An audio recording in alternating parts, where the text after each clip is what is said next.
ನಂದು ಸಜೆಷನ್ ಏನ್ ಗೊತ್ತಾ, ಕೆಲವೊಂದಷ್ಟು ಈಗ ನಾವು ಮಾಡ್ತೀವಿ ಈಗ ಅಂತರ್ ಬೆಳೆ ಹೇಳುವಾಗ, ಆಮೇಲೆ ಯಾವುದೇ ಹೊಸ ಬೆಳೆಯನ್ನು ನಾವು ರೆಕಮೆಂಡ್ ಮಾಡುವಾಗ ಒಂದು ಬೇಸಿಕ್ ಪ್ರಿನ್ಸಿಪಲ್ ಏನಂದ್ರೆ, ಈಗ ಆ ಬೆಳೆ ಯಾಕೆಂದ್ರೆ ನನಗೆ ಮುಂದೆ ಬರ್ತದೆ, ಈಗ ಯಾವ್ದು ಬೆಳೆ ಬೇಕು ಯಾವ್ದು ಬೆಳೆ ಬೇಡ ಅಂತ ಹೇಳುವಾಗ ಒಂದಿಷ್ಟು ನಾವು ಲಿಸ್ಟ್ ಮಾಡ್ತೀವಿ. ಅಲ್ಲಿ ಟೆಂಪರೇಟ್ ರೀಜನ್ ಅಂದ್ರೆ ಚಳಿ ಭಯಂಕರ ಬೀಳುವಂತ ಪ್ರದೇಶಕ್ಕೆ ಹೊಂದುವಂತ ಅಲ್ಲಿ ಮಾತ್ರ ಬರುವಂತ ಬೆಳೆಗಳಿದಾವೆ. ಆಮೇಲೆ ಟ್ರಾಪಿಕಲ್ಲು ಸಬ್ ಟ್ರಾಪಿಕಲ್ ಅಲ್ಲಿ ಬರುವಂತ ಬೆಳೆಗಳು, ಅದನ್ನ ಬೇಸಿಕ್ ಕೆಲವೊಮ್ಮೆ ಏನಾಗುತ್ತೆ, ಗಿಡ ಬರ್ತದೆ, ಹೂ ಆಗೋದಿಲ್ಲ, ಕಾಯಿ ಕಟ್ಟೋದಿಲ್ಲ, ಅದಕ್ಕೆ ರಿಕ್ವೈರ್ಮೆಂಟ್ ಇರುತ್ತೆ. ಸೊ ಆ ತರದ್ದು ನೀವು ಬೆಳೆಯನ್ನ ಆಯ್ಕೆ ಮಾಡುವಾಗ, ಓಕೆ ನಾನು 10 ಗಿಡ ತಂದು ಹಾಕಿ ನೋಡ್ತೀನಿ ಅಂದ್ರೆ ತಪ್ಪೇನಿಲ್ಲ, ಆದ್ರೆ ನಿಮ್ಗೆ ಶ್ರಮ ವೇಸ್ಟ್ ಆಗ್ತದೆ. ಯಾಕೆಂದ್ರೆ ನಾಳದು ಕಮರ್ಷಿಯಲಿ ಮಾಡುವಾಗ, ಈಗ ನಿಮ್ ಮನೆ ಅಳಿಕೆಯಲ್ಲಿ 1 ಗಿಡ ಹಾಕಿದ್ರೆ ನೀವು ಎಲ್ಲಿಂದಾರು ಏನಾರು ತರ್ರಿ, ಅದು 1 ಕಾಯಿ ಬಿಟ್ರು ನಿಮ್ಗೆ ಖುಷಿ, ಅದು ಬೇರೆ. ಬಟ್ ಕಮರ್ಷಿಯಲಿ ಟ್ರೈ ಮಾಡುವಾಗ, ಆಮೇಲೆ ನಾವು ಮುಂದಿನ ಹಂತ ಏನ್ ನೋಡ್ತೀವಿ ಅಂದ್ರೆ, ಕಮರ್ಷಿಯಲಿ ವಯಬಲ್ ಆಗ್ತದ, ಅದನ್ನ ಎಲ್ಲ ಮಾಡಿ ನಿಮ್ಗೆ ಅದು ವರ್ಕೌಟ್ ಆಗ್ಲಿಲ್ಲ ಅಂದ್ರೆ, ಇವತ್ತಿನ ಲೇಬರ್ ಒಂದು ಉದಾಹರಣೆ ಕೊಡ್ತೀನಿ.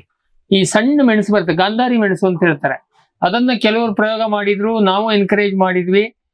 ಅಲ್ಟಿಮೇಟ್ಲಿ ಒಬ್ಬೊಬ್ರು 4,000 5,000 ಗಿಡ ಎಲ್ಲ ಹಾಕಿ ನೋಡಿದಾಗ ಆಗಿದ್ದು ನಮ್ಗೆ ಅರ್ಥ ಆಗಿದ್ದು, ಅದನ್ನು ಕೊಯ್ದಿದ್ದು ಲೇಬರಿಗೆ ಅವರಿಗೆ ಸಿಗ್ತಾ ಇರೋ ರೇಟಿಗೆ ಅಲ್ಲಿಂದ ಅಲ್ಲಿಗೆ ಆಗ್ತದೆ. ಏನಕ್ಕೆ ಕೇಳಿದ್ರೆ, ಇವತ್ತು ಮಾರ್ಕೆಟ್ ಅಲ್ಲಿ 1,600 ರೂಪಾಯಿ, 1,400ರಿಂದ 1,600 ರೇಟ್ ಇದೆ ಒಣಗಿದ್ದಕ್ಕೆ. ಅದು ಯಾರಿಂದ? ಈ ಸುಮ್ಮನೆ ತೋಟದಲ್ಲಿ ಅಲ್ಲಿ ಇಲ್ಲಿ ಬಿದ್ದು ಹುಟ್ಟಿದ ಗಿಡ ಇರುತ್ತೆ, ಆಂಟಿಗಳು ಸುಮ್ಮನೆ ಟೈಮ್ ಪಾಸಿಗೆ ಕುಯ್ಕೊಂಬರ್ತಾರೆ, ಅಲ್ಲಿ ಲೆಕ್ಕಾಚಾರ ಇಲ್ಲ. ಅವ್ರಿಗೆ 1,600 ರೂಪಾಯಿ ಬಂದ್ರೆ ದೊಡ್ಡ ರೇಟ್. ನಾವು ಕಮರ್ಷಿಯಲಿ ಮಾಡಕ್ ಹೊಂಟಾಗ ಒಂದು ಲೇಬರಿಗೆ ಏನಿಲ್ಲ ಅಂದ್ರೂ ಹೆಣ್ಣಾಳಿಗಾದ್ರೂ ಇವತ್ತು 400 ರೂಪಾಯಿ ಖರ್ಚಿದೆ. 400 ರೂಪಾಯಿ ಖರ್ಚಂದ್ರೆ 1 kg ಡ್ರೈ ಮಾಡೋದಕ್ಕೆ ಕನಿಷ್ಠ 3 ಆಳು ಬೇಕು. ಅಲ್ಲಿಗೆ 1,200 ರೂಪಾಯಿ ನಿಮ್ಗೆ ಕುಯ್ದಿದ್ ಖರ್ಚು, ಆಮೇಲೆ ಗಿಡ ಬೆಳೆಸಿದ್ದು, ಗೊಬ್ಬರ ಹಾಕಿದ್ದು, ಮತ್ತು ಒಂದ್ ಮಟ್ಟಕ್ಕೆ ಏನಾದ್ರು ಮೇಂಟೆನೆನ್ಸ್ ಇದ್ದೇ ಇರ್ತದೆ. ವರ್ಕೌಟ್ ಆಗ್ಲಿಲ್ಲ. ಸೊ ಈ ತರದ್ದು ಲೆಕ್ಕಾಚಾರ. ಈಗ ನಾವು ಏಲಕ್ಕಿ, ಅದು ಆಮೇಲೆ ಹೇಳ್ತೀನಿ, ಏಲಕ್ಕಿ ನಾನು ಬೇಡ ಅಂತ ಹೇಳ್ತೀನಿ. ಕಾರಣ ಏನಂದ್ರೆ, ಗಿಡ ಬರ್ತದೆ, ಕಮರ್ಷಿಯಲಿ ವಯಬಲ್ ಇಳುವರಿ ಬರೋದಿಲ್ಲ. ನಿಮ್ಗೆ ಹಬ್ಬ ಅಂದ್ರೆ ನೀವು 25 kg ಇಳುವರಿ ತೆಗಿತೀರಿ. 25 kg ಇವತ್ತಿನ ರೇಟಿಗೆ 25,000, ಬೇಡ 50,000. ಅದೇ ನೀವು ಆ ಜಾಗದಲ್ಲಿ ಕಾಫಿ ಹಾಕಿದ್ರೆ 1 ಟನ್ ಬರ್ತದೆ. 1 ಟನ್ನು ಅದಕ್ಕೆ ಕಾಫಿ ಹಾಕೋದು ಏಲಕ್ಕಿ ಹಾಕೋದು ಜಾಗ ಒಂದೇ, ಅದೇ ಜಾಗದಲ್ಲಿ ಹಾಕ್ಬೇಕಾಗತ್ತೆ. ಅಲ್ಲಿ 1 ಟನ್ ಕಾಫಿ ಬಂದ್ರೆ ಇವತ್ತಿನ ರೇಟಿಗೆ 3 ಲಕ್ಷ ರೂಪಾಯಿ, ಬೇಡ ಒಂದು 26-28 ಲಕ್ಷ. ಅದು ನನಗೆ ಡೌಟ್ ಇದೆ, ನಿಮ್ಮ ಈ ಭೂಮಿನಲ್ಲಿ ಸತ್ವ ಬಹಳ ಇದೆ, ನಮ್ಗೆ ಆ ಥರದ ಎಕ್ಸ್ಪೀರಿಯನ್ಸ್ ಆಗಿದೆ. ನಮ್ಮ ಚಿತ್ರದುರ್ಗ ಡಾಕ್ಟರ್ ತೋಟದಲ್ಲಿ ಸಾಂಪ್ರದಾಯಿಕ ಪ್ರದೇಶಕ್ಕಿಂತ ಇಳುವರಿ ಹೆಚ್ಚಿಗೆ. ನಿಮ್ಗೆ ಸಿಂಪಲ್ ಹೇಳ್ತೀನಿ, ಕಾಫಿ ವಿಷಯ ಬಂದಾಗ ಹೇಳ್ತೀನಿ. ಆದ್ರೂ coffee wet to dry maximum 35% ಇದೆ, 35%. ನೀವು 1 ಕ್ವಿಂಟಲ್ ಕಾಫಿ ಹಣ್ಣನ್ನ ಕೊಯ್ದು ಒಣಗಿಸಿದ್ರೆ 32 ಬರ್ತದೆ, ಬೇಡ 35 ಲಾಸ್ಟ್ ಟ್ರೆಡಿಷನಲ್ ಬೆಲ್ಟ್ ಅಲ್ಲಿ. ನಮ್ಗೆ ಆಶ್ಚರ್ಯ ಆಯ್ತು. ಚಿತ್ರದುರ್ಗ ಡಾಕ್ಟರ್ ಒಂದಿನ ಫೋನ್ ಮಾಡಿ, ಅವಾಗ coffee board CEO and secretary doctor Jagadish ಇದ್ರು, ಅವ್ರು ತುಮಕೂರಿನವರೇ, ಈಗ ಅವ್ರು ಟ್ರಾನ್ಸ್ಫರ್ ಆಗಿದ್ದಾರೆ, IAS ಆಫೀಸರು. ಇವ್ರು ನನ್ನ ಹತ್ರ ಡಾಕ್ಟರ್ ಹೇಳಿದ್ರು, ಜಗದೀಶ್ ಅವ್ರಿಗೆ ಹೇಳ್ರಿ ನಂದು 54 kg ಬಂತು ಅಂತಂದ್ರು. ಅವರೇ, ಸರ್ ನೀವು ತೂಕ ಮಾಡಿಲ್ಲ, ಸುಮ್ಮನೆ ಅದೇ ಸಂಜೆ ಹೊತ್ತಿ ತೂಕ ಮಾಡಿರ್ಬೇಕು, ನಿಮ್ಗೆ ಅದು ಕಾಟ ಹೆಚ್ಚಾಗಿದೆ ಅಂತ ನಾವು ಜೋಕ್ ಮಾಡಿದ್ವಿ. ಆಮೇಲೆ ಅವರು ತಿರ್ಗಾ ಅದನ್ನ ವಿಡಿಯೋ ರೆಕಾರ್ಡ್ ಮಾಡಿ ನಮಗೆ ಕಳಿಸಿದ್ರು. ನಾನು ಜಗದೀಶ್ ಅವ್ರ ಹತ್ರ ಹೇಳಿದ್ರೆ, ನೋಡ್ರಿ ನೀವು ಕಾಫಿ ಬೋರ್ಡ್ ಸೆಕ್ರೆಟರಿ ಕತೆ ಹೇಳ್ತೀರಿ, ನೋಡ್ರಿ ಇಲ್ಲಿ ಹೇಳಿ 54 kg ಬಂತು ಚಿತ್ರದುರ್ಗದಲ್ಲಿ. ಕ್ವಾಲಿಟಿನೂ ಚೆನ್ನಾಗಿತ್ತು ಕಾಫಿ ಬೋರ್ಡ್ ಲ್ಯಾಬ್. ಅಂದ್ರೆ ಇಳುವರಿ ಏನಕ್ಕೆ ಹೆಚ್ಚಿಗೆ ಬಂತು? ಮಣ್ಣಿನ ಫಲವತ್ತತೆ. ಆಮೇಲೆ ಹೊಸದು ಈಗ ನಾವೆಲ್ಲ ಕಾಳುಮೆಣಸು ಮೇ 15ರಿಂದ ಜೂನ್ 15ರೊಳಗೆ ಹೂ ಬಿಡುತ್ತದೆ, ಕಾಯಿ ಕಟ್ಟುತ್ತದೆ ಕತೆ ಹೇಳ್ತೀವಿ. ಅಲ್ಲಿ ನೋಡ್ಕೊಂಡು ಹೇಳ್ತಾ ಇದೀವಿ. ಇಲ್ಲಿ ಬಂದಾಗ ಬದಲಾಗ್ಬೋದು. ಕೊಕ್ಕೋದಲ್ಲಿ ಆಗಿದೆ ಅದು. ಇದೇ ಫಣಿಯೂರು ಒಂದು ಕಾಳುಮೆಣಸು ಕರ್ನಾಟಕದಲ್ಲಿ ಮೇ 15ರಿಂದ ಜೂನ್ 8ರೊಳಗೆ ಫ್ಲವರಿಂಗ್ ಆಗ್ತದೆ. ಅದೇ ನೀವು ತಮಿಳುನಾಡು ಹೋದ್ರೆ ಇದೇ ಫಣಿಯೂರನ್ನು, ಇದೇ ಅಡಿಕೆ ಅಥವಾ ತೆಂಗಿನ ತೋಟದಲ್ಲಿ ಅಥವಾ ಬೇರೆ ಆ ಪರಿಸರದಲ್ಲಿ ಸೆಪ್ಟೆಂಬರ್ ಅಕ್ಟೋಬರ್ದಲ್ಲಿ ಹೂ ಬಿಡ್ತದೆ. Cropping season change. ಕೋಕೋದಲ್ಲಿ ಕೋಸ್ಟಲ್ ಬೆಲ್ಟ್ ಅಲ್ಲಿ ಇದೇ ಕೋಸ್ಟಲ್ ಬೆಲ್ಟ್ ಅಲ್ಲಿ ಏಪ್ರಿಲ್ ಮೇ ಜೂನ್ ಮೇಜರು, ಜುಲೈವರೆಗೆ ಇರ್ತದೆ. ಅದೇ ನೀವು ಮೈದಾನಕ್ಕೆ ಇಲ್ಲೇ ಶಿವಮೊಗ್ಗಕ್ಕೆ ಬಂದ್ರೆ, ಬೈಲ್ಸೀಮೆ ಪಾರ್ಟ್ ಆಫ್ ಶಿವಮೊಗ್ಗಕ್ಕೆ ಬಂದ್ರೆ, ಅಲ್ಲೇ ಸಾಗರದಲ್ಲಿ ಏಪ್ರಿಲ್ ಮೇ ಜೂನ್ ಜುಲೈ. ಅಲ್ಲೇ ನೀವು ಈ ಕಡೆ ಬೈಲ್ಸೀಮೆ ಭಾಗಕ್ಕೆ ಬಂದ್ರೆ ಅದೇ ಕೋಕೋ, ಅದೇ ಹೈಬ್ರಿಡ್, ಅದೇ ತಳಿ, ಎಲ್ಲದೂ ಅದೇ. ನವೆಂಬರ್ ಡಿಸೆಂಬರ್ ಜನವರಿ ಫೆಬ್ರವರಿ ಹಾಗಾಗಿ ಇದೆಲ್ಲ ಶಿಫ್ಟ್ ಆಗ್ಬೋದು, ಸಮಸ್ಯೆಗಳು ಹೊಸದ್ ಬರ್ಬೋದು, ಅಥವಾ ನಿಮ್ಗೆ ಅನುಕೂಲ ಇರ್ಬೋದು ಎಲ್ಲ. ಅದ್ ನೋಡು, ಅದನ್ನ ಮಾಡಿದ್ಮೇಲೆ. ಬಟ್ ನಮಗೇನ್ ಗೊತ್ತಾ, ನಿಮ್ಗೇನ್ ಜನವರಿಯಲ್ಲೇ ಹೂ ಬಿಡ್ಬೇಕಂತಿದ್ಯಾ? ವರ್ಷಕ್ಕೊಂದ್ಸರಿ ಹೂ ಬಿಡ್ಬೇಕು, ಕಿಸೆ ತುಂಬಾ ರೊಕ್ಕ ಆಗ್ಬೇಕು. ಯಾವಾಗಾರು ಬಿಟ್ಕೊಳ್ಳಿ, ನಮ್ ಗಂಟು ಹೋಗೋದೇನಿದೆ. ಬಟ್ ನಮ್ಮ ಈ ಸೈಜ್ ಸ್ವಲ್ಪ ಹಿಂದ್ಮುಂದ್ ಆಗ್ಬೋದು. ಇದೆಲ್ಲದಕ್ಕೂ ನಿಮ್ಗೆ ಏನೇ ಈ ತರ ವ್ಯತ್ಯಾಸ ಆದ್ರೆ ನಾವಿದೀವಿ ಶುಕ್ರಾಚಾರಿ. ಇದ್ರನ್ನ ವ್ಯತ್ಯಾಸಗಳನ್ನ ಕೆಲವೊಮ್ಮೆ ಕರೆಕ್ಷನ್ ಮಾಡ್ಬೇಕಾಗತ್ತೆ. ನಮಗೆ ಕೋಲಾರದಲ್ಲಿ ಆಗಿದೆ ಆಯ್ತಾ. ಎಸ್ಪೆಷಲಿ ರೋಗ ಕೀಟದ ವಿಷಯದಲ್ಲಿ ಹೊಸ ಹೊಸ ಸಮಸ್ಯೆಗಳು ಬರ್ತವೆ. ನಾವು ನೋಡಿದೀವಿ ಪರಿಸರ ಬೇರೆ ಆದಾಗ. ಅದನ್ನ ನಾವು ಬಂದಾಗ ಚಾಲೆಂಜ್ ಮಾಡ್ಬೇಕು. ನಾನು ಕಾಫಿ ಬೋರ್ಡ್ ಸೆಕ್ರೆಟರಿ ಹತ್ರ ಒಂದು ಮಾತು ಹೇಳ್ತಿದ್ದೆ. ಇವತ್ತು ಚಿಕ್ಕಮಂಗ್ಳೂರು ಕಾಫಿ ಏರಿಯಾ ಕರೆಕ್ಟ್. ಯಾಕೆ? ಬಾಬಾ ಬುಡನ್ನು 7 ಬೀಜ ಸ್ಮಗ್ಲಿಂಗ್ ಮಾಡ್ಕೊಂಬಂದ. ಅದು 1815 ಇಸ್ವಿನಲ್ಲಿ ಗಡ್ಡದೊಳಗೆ ಇಟ್ಕೊಂಬಂದ. ಏನಕ್ಕೆ ಅಂದ್ರೆ ಕಾಫಿ ಏರಿಯಾದವರು, ಅರೇಬಿಯಾದವರು ಬೀಜ ಕೊಡ್ತಿರ್ಲಿಲ್ಲ, ಇವ್ರು ಬೆಳೆಸ್ಬಿಡ್ತಾರೆ ಅಂತೇಳಿ. ಯಾರಿಗೂ ಎಲ್ಲ ರೋಸ್ಟೆಡ್ ಬೀಜ ಮಾತ್ರ ಕೊಡ್ತಿದ್ರು, ಇವ್ರು ಗಿಡ ಮಾಡಬಾರ್ದು ಅಂತ. ಇವ ಮಕ್ಕಾ ಮದೀನಾ ಯಾತ್ರೆಗೆ ಹೋದ ಮನುಷ್ಯ ಬಾಬಾ ಬುಡನ್ನು 7 ಬೀಜ ಗಡ್ಡದೊಳಗೆ ಇಟ್ಕೊಂಡು ತಂದ ಆಯ್ತಾ. ತಂದು ಚಿಕ್ಕಮಂಗ್ಳೂರು, ಮೈಸೂರಿಗೆ ಹೋದ್ರು. ಮೈಸೂರಿಗೆ ಹೋಗಿ ಅಲ್ಲಿ ಯಾಕೋ ಅವರಿಗೆ ಮನಸ್ಸು ಸೆಟ್ ಆಗ್ಲಿಲ್ಲ. ಚಿಕ್ಕಮಂಗ್ಳೂರಿಗೆ ಹೋಗಿ ಆ 7 ಬೀಜವನ್ನ ಬೆಟ್ಟದಲ್ಲಿ ಹಾಕಿದ್ರು. ಚಿಕ್ಕಮಂಗ್ಳೂರು ಕಾಫಿ ಏರಿಯಾ ಆಯ್ತು. ನಾನು ಜಗದೀಶ್ ಅವ್ರಿಗೆ ಹೇಳ್ತಿದ್ದೆ, ಕಾಫಿ ಬೋರ್ಡ್ ಸೆಕ್ರೆಟರಿ. ಅವರು ಜೆನೆಟಿಕ್ಸ್ ಪ್ಲಾಂಟ್ ಬ್ರೀಡಿಂಗ್ ನಲ್ಲಿ PhD ಮಾಡಿದವ್ರೆ, ಅಗ್ರಿಕಲ್ಚರ್ ಸೈನ್ಸ್ ಅವ್ರೆ. ಅವು ಏನಾದ್ರು ಅವತ್ತು ಚಿಕ್ಕಮಂಗ್ಳೂರು ಮೈಸೂರು ಬಸ್ ತಪ್ಪಿ ಗುಲ್ಬರ್ಗಕ್ಕೆ ಹೋಗ್ಬಿಟ್ಟಿದ್ರೆ ಆಯ್ತಾ, ಮಗಳ ಮನೆ ಇತ್ತು ಅಂತೇಳಿ ಬಾಬಾ ಬುಡನ್ ಗುಲ್ಬರ್ಗ, ಇವತ್ತು ಗುಲ್ಬರ್ಗನೇ ಕಾಫಿ ಏರಿಯಾ ಆಗ್ತಿತ್ತು. ನೀವು ಮಾಡಿದ್ದೇನಿದೆ ಹೇಳ್ರಿ? ಬಾಬಾ ಬುಡನ್ ಚಿಕ್ಕಮಂಗ್ಳೂರು ತಂದು ಅದೇ ಕತೆ ಹೇಳ್ಕೊಂಡು 200 ವರ್ಷ ಕಳೆದ್ರಿ. ನೀವೆಲ್ಲಿ ಟ್ರೈ ಮಾಡಿದ್ರಿ ಹೇಳ್ರಿ? ನಗ್ತಿದ್ರು ಅವರು. ನೀವು ಹೇಳಿದ ಪಾಯಿಂಟ್ ಕರೆಕ್ಟ್ ಇದೆ ಅಂತ. ಈಗ ನಿಮ್ಮ ಈ ಭಾಗದ ಅಡಿಕೆಯ ಮುಖ್ಯ ಸಮಸ್ಯೆ ಒಂದೇದು ರೋಗದಲ್ಲಿ ಬಂದ್ರೆ, ಈಗ ನೀವೀಗ ಸಂಡೂರು ಮತ್ತೆ ಇನ್ನೊಂದು ನೆನ್ಪಿಟ್ಕೊಳ್ಳಿ, ಸಂಡೂರು ಇಲ್ಲ ಗುಡ್ಡ ಬೆಟ್ಟ ಇದೆ, ಇದು ಮಲೆನಾಡು ಇದ್ದಂಗಿದೆ. ನಮ್ಮೂರಲ್ಲಿ ಅಡಿಕೆ ಎಂತ ಮಣ್ಣಗಟ್ಟೆನೂ ಇಲ್ಲ, ನೀವೆಲ್ಲ ಹಾಕಿರೂ ಬರ್ತದೆ. ಬಟ್ಟಾನು ಬಯಲು, ಯಾವ ಗುಡ್ಡನೂ ಬೇಡ, ಯಾವ ಕಾಡು ಬೇಡ, ಎಂತ ಸುಡುಗಾಡು ಬೇಡ, ನೀರು ಕೊಡಿ, ಗೊಬ್ಬರ ಕೊಡಿ, ಅಡಿಕೆ ಬರ್ತದೆ. ಅದೇನಿಲ್ಲ. ಮತ್ತೆ ಈ ತರ ತೋಟ ಮಾಡಿದಾಗ ಅಲ್ಲಿ ಒಳಗೆ ಮೈಕ್ರೋ ಕ್ಲೈಮೇಟ್ ಆಗ್ತದೆ. ಅಲ್ಲಿ ನೀವು ಏನ್ ಬೇಕಾದ್ರೂ ಮಾಡಿ. ಚಿತ್ರದುರ್ಗ ಕಾರ್ಯಾಗಾರಕ್ಕೆ ಬಂದವ್ರಿಗೆ ಗೊತ್ತು, ಚಿತ್ರದುರ್ಗದ ಮಧ್ಯದಲ್ಲಿ ಅವ್ರ ಡಾಕ್ಟರ್ ತೋಟ ಪಕ್ಕಾ ಮಲೆನಾಡಾಗಿದೆ. ಅಲ್ಲಿ ಕಾಫಿನೂ ಬರ್ತದೆ, ಕಾಳುಮೆಣಸು ಬರ್ತದೆ, ಎಲ್ಲದೂ ಬರ್ತದೆ. ಅಲ್ಲೇ ಹೊರಗೆ ಬಿದ್ದರೆ ಚರ್ಮ ಸುಡ್ತದೆ. ಯಾಕಂದ್ರೆ ಚಿತ್ರದುರ್ಗ ಅಲ್ಲ ಅವರ ಏರಿಯಾದಲ್ಲಿ 500 ಮಿಲಿಮೀಟರ್ ಮಳೆ ಆಯ್ತಾ. ಅಲ್ಲಿ ಅಷ್ಟು ಡ್ರೈ ಬೆಲ್ಟ್. ಆದ್ರೆ ಅವ್ರ ತೋಟದೊಳಗೆ ಹೋದ್ಕೊಳ್ಳೆ ಮೈಕ್ರೋ ಕ್ಲೈಮೇಟ್ ಅಲ್ಲಿ ಏನಿಲ್ಲ ಅಂದ್ರೂ 5 ರಿಂದ 6 ಡಿಗ್ರಿ ಟೆಂಪರೇಚರ್ ಕಡಿಮೆ ಆಗ್ತದೆ, ಹ್ಯೂಮಿಡಿಟಿ ಒಂದು 23% ಹೆಚ್ಚಾಗ್ತದೆ. ಅವಾಗೆಲ್ಲ ಬೆಳೆದು ಬರ್ತದೆ. ಅದ್ರಲ್ಲೇನಿದೆ ವಿಶೇಷ? Same logic. ಇಲ್ಲಿ ನಿಮ್ದು ಏನಾದ್ರು ಹಾಳಾದ್ರೂ ಹೊರಗಿನ ಒಂದು ರೌಂಡ್ ಹಾಳಾಗ್ತದೆ ಹೊರತು ಒಳಗಿಂದೆಲ್ಲ ಮೈಕ್ರೋ ಕ್ಲೈಮೇಟ್ ಸೃಷ್ಟಿ ಆಗ್ತದೆ. ಅದನ್ನ ನೀವು ಬದಲಾವಣೆ ಮಾಡ್ಕೋಬಹುದು. ಸೊ ಇಲ್ಲಿ ನಿಮಗೆ ಹಾಗಾಗಿ ಮಲೆನಾಡಿನ ರೋಗಗಳು, ಕೀಟಗಳು ನಿಮಗೆ ಅಪ್ಲೈ ಆಗೋದಿಲ್ಲ ಬಹುತೇಕ. ಆದರೆ ನಿಮ್ಗೆ ಹೊಸತು ಬರ್ಬೋದು, ಬರ್ತಾ ಇದೆ, ನಾನು ಅಬ್ಸರ್ವ್ ಮಾಡ್ತಾ ಇದ್ದೀನಿ. ಸೊ ಇಲ್ಲಿ ಏನಂದ್ರೆ ರೋಗಗಳಿಗೆ ಹೋದ್ರೆ ನಿಮಗೆ ಅಡಿಕೆ ಕೊಳೆ ರೋಗ ಬರೋದಿಲ್ಲ. ಅಡಿಕೆ ಕಾಯಿ ಕೊಳೆಯುವಂತ ಮಹಾಳಿ ಅಂತ ಹೇಳ್ತಾರೆ, ಅದು ದೊಡ್ಡ ಸಮಸ್ಯೆ. ಅದು ನಿಮ್ಮಲ್ಲಿ ಬರೋದಿಲ್ಲ. ಪೈಟೋಪ್ತರದಿಂದ ಬರ್ತದೆ, ಅದು ನಿಮ್ಗೆ ಆ ಸಮಸ್ಯೆ ಇಲ್ಲ. ಹಂಗ ಬೋರ್ಡೋ ಮಿಕ್ಸರ್ ಸ್ಪ್ರೇ ಮಾಡೋ ಪ್ರಶ್ನೆ ಇಲ್ಲ. ನಂಬರ್ 1. ಎರಡನೇದು ಅಡಿಕೆಗೆ ಎಲೆ ಚುಕ್ಕೆ ಸಣ್ಣ ಪುಟ್ಟ ಬೇರೆ ಬೇರೆ ಸರ್ಕೋಸ್ಪರ, ಫಿಲೋಸ್ಟಿಕ್ಟಾ, ಕೊಲ್ಟೋಟ್ರೈಕಮ್ ಇಂತಿಂದ ಬೇರೆ ಬೇರೆ ಫಂಗಸ್ ಎಲೆ ಚುಕ್ಕೆ ಇರುತ್ತೆ. ನಿಮಗೆ ಯಾವುದು ಕಮರ್ಷಿಯಲಿ ಡ್ಯಾಮೇಜ್ ಮಾಡ್ತಾ ಇಲ್ಲ. ಈಗ ವಿಧಾನಸಭೆಯಿಂದ ಹಿಡಿದು ಕಂಡಲ್ಲೆಲ್ಲ ಚರ್ಚೆ ಆಗಿರುವಂತ ಎಲೆ ಚುಕ್ಕೆ, ಅದು ಒಂದು ಕೊಲ್ಟೋಟ್ರೈಕಮ್ ಸಿಗಾರೋ ಕಹಾವೆ ಹೇಳುವಂತ ಒಂದು ಫಂಗಸ್ ಇಂದ ಬಂದಿದೆ. ಅದು ಭಾರಿ ಮಳೆ ಪ್ರದೇಶದಲ್ಲಿ ಮಾತ್ರ ಇದೆ. ನಾನು ನೋಡ್ತಾ ಇದ್ದಂತೆ ಹಾನಗಲ್ ವರೆಗೆ ಬಂದಿದೆ. ಯಾಕೆಂದ್ರೆ ನನಗೆ ದಿನ ರಿಪೋರ್ಟ್ ಸಿಗ್ತದೆ. ಹಾನಗಲ್ಲು ಅಂದ್ರೆ ಸಿರ್ಸಿಯಿಂದ ದಾಟಿ ಅರೆಮಲ್ನಾಡು ಹಾನಗಲ್ಲು, ಅಲ್ಲಿಂದ ಹಾವೇರಿ ಅರ್ಧದವರೆಗೆ ಬಂದಿದೆ. ಅಲ್ಲಿಂದ ಮುಂದೆ ಬಂದಿದೆ. ನಾನು ಇವೆಲ್ಲ ಹುಡುಕ್ತಾ ಇದ್ದೀನಿ, ಈ ತೋಟದಲ್ಲಿ ಎಲ್ಲೂ ಕಾಣಲಿಲ್ಲ. ಆ ರೋಗಾಣು ಇದೆ, ಆ ಲಕ್ಷಣ ಇದೆ, ಬಟ್ ಅದು ಬಾಲ ಬಿಚ್ಚುತ್ತಾ ಇಲ್ಲ. ಅಂದ್ರೆ ಅದಕ್ಕೆ ಇಲ್ಲಿ ಸರ್ವೈವ್ ಆಗ್ತಾ ಇಲ್ಲ. ಆದ್ರೆ ಒಂದ್ ನೆನ್ಪಿಟ್ಕೊಳ್ಳಿ, ನಾನು ಹೇಳಿದ್ದೀನಿ, ನೀವೇನು ಬಹಳ ಕನಸು ಕಾಣಬೇಡಿ. ಮ್ಯೂಟೇಶನ್ ಆದ್ರೆ ಹೊಡಿತದೆ. ಕರೋನಾದಲ್ಲಿ ಹೆಂಗ್ ದಿನ ಮ್ಯೂಟೇಶನ್ ಆಗ್ತದೆ ನಮ್ಗೆ ಗೊತ್ತು. ನೀವೆಲ್ಲ ರಿಸರ್ಚ್ ಮಾಡಿದ್ರು ಅದ್ರ ರಿಸರ್ಚ್ ಇನ್ನೂ ಬಹಳ ಫಾಸ್ಟ್ ಇರ್ತದೆ. ಇನ್ ಕೇಸ್ ಏನಾದ್ರೂ ಆ ಎಲೆ ಚುಕ್ಕೆ ರೋಗ ಈಗೇನು ಬಂದು ಸತ್ಯನಾಶ ಮಾಡಿದೆ, ಲಿಟ್ರಲಿ ಮರ ಕಡಿತಾ ಇದ್ದಾರೆ. ನಾನು ನೆಕ್ಸ್ಟ್ ಶನಿವಾರ ಅದೇ ಪ್ರಕರಣಕ್ಕೆ ಇದೇ ಭಾಷಣ ಮಾಡಕ್ಕಲ್ಲಿ ಹೋಗ್ತಾ ಇದ್ದೇನೆ. ಅವರೆಲ್ಲ ಅರ್ಧ ಕಡಿದಿದ್ದಾರೆ, ಇನ್ನೊಂದು ವರ್ಷ ಕಡಿಯಕ್ಕೆ ತಯಾರಾಗಿದ್ದಾರೆ. ವರ್ಷಕ್ಕೆ 10 ಸ್ಪ್ರೇ ಮಾಡಿ ವರ್ಕೌಟ್ ಆಗ್ತಾ ಇಲ್ಲ. 80 ಕ್ವಿಂಟಲ್ ಅಡಿಕೆ ಮಾಡೋ ಒಂದು 2 ಕ್ವಿಂಟಲ್ ಬಂದಿದ್ದಾರೆ. ಅದರೆಲ್ಲ ಒಂದು ಸ್ಪ್ರೇ ಮಾಡಿ ದುಡ್ಡು ಬರ್ತಾ ಇಲ್ಲ ಅವರಿಗೆ.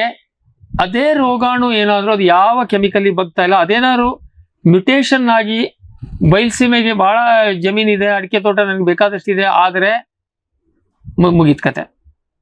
ಅದಕ್ಕೆ ಗೊತ್ತಿಲ್ಲ. ಆ ಥರ ಪ್ರಕರಣಗಳು ಮ್ಯುಟೇಷನ್ ಆಗಿ ಬದಲಾವಣೆ ಆಗಿದ್ದು ಬೇಕಾದಷ್ಟು ಕಡೆ ಇದೆ. ಇದೇ ನಾನು ಹೇಳ್ತಾ ಇರೋದು ಹೈಪೋಥೆಟಿಕಲ್ ಅಲ್ಲ, ಸದ್ಯಕ್ಕಿಲ್ಲ, ಹಂಗ ಅದ್ರ ಬಗ್ಗೆ ತಲೆ ಕೆಡಿಸ್ಕೊಳ್ಳೋದು ಬೇಡ. ಇನ್ನು ರೋಗದಲ್ಲಿ ಅಣಬೆ ರೋಗ, ಅದು ಬೇರಿಗೆ ಸಾಯಿಲ್ ಫಂಗಸ್, ಅದು ಗ್ಯಾನೋಡರ್ಮಾ ಲೂಸಿಡಮ್ ಅಂತೇಳಿ ಅದರದ್ದು ಬರ್ತದೆ. ಅದು ತುಮಕೂರು ಚಿತ್ರದುರ್ಗ ಬೆಲ್ಟಲ್ಲಿ, ತುಮಕೂರಲ್ಲಿ ವಿಶೇಷವಾಗಿ ಬಹಳ ಪ್ರಮಾಣಕ್ಕಿದೆ. ಅದು ಬೇರು ಕೊಳಿತದೆ, ಗಡ್ಡೆ, ಅದು ಬೇಸಲ್ ಸ್ಟೆಮ್ ರಾಟ್ ಅಂದ್ರೆ ಗಡ್ಡೆ ಕೊಳೆ ರೋಗ. ಅದು ಮರ ಮತ್ತೆ ಬೇರಿನ ಮಧ್ಯದಲ್ಲಿ ಜಾಗ ಕೊಳ್ತೋಗ್ತದೆ, ಬೇರು ಕೊಳ್ತೋಗ್ತದೆ, ಆವಾಗ ಮರ ಹಳದಿಯಾಗಿ ಸಾಯ್ತದೆ.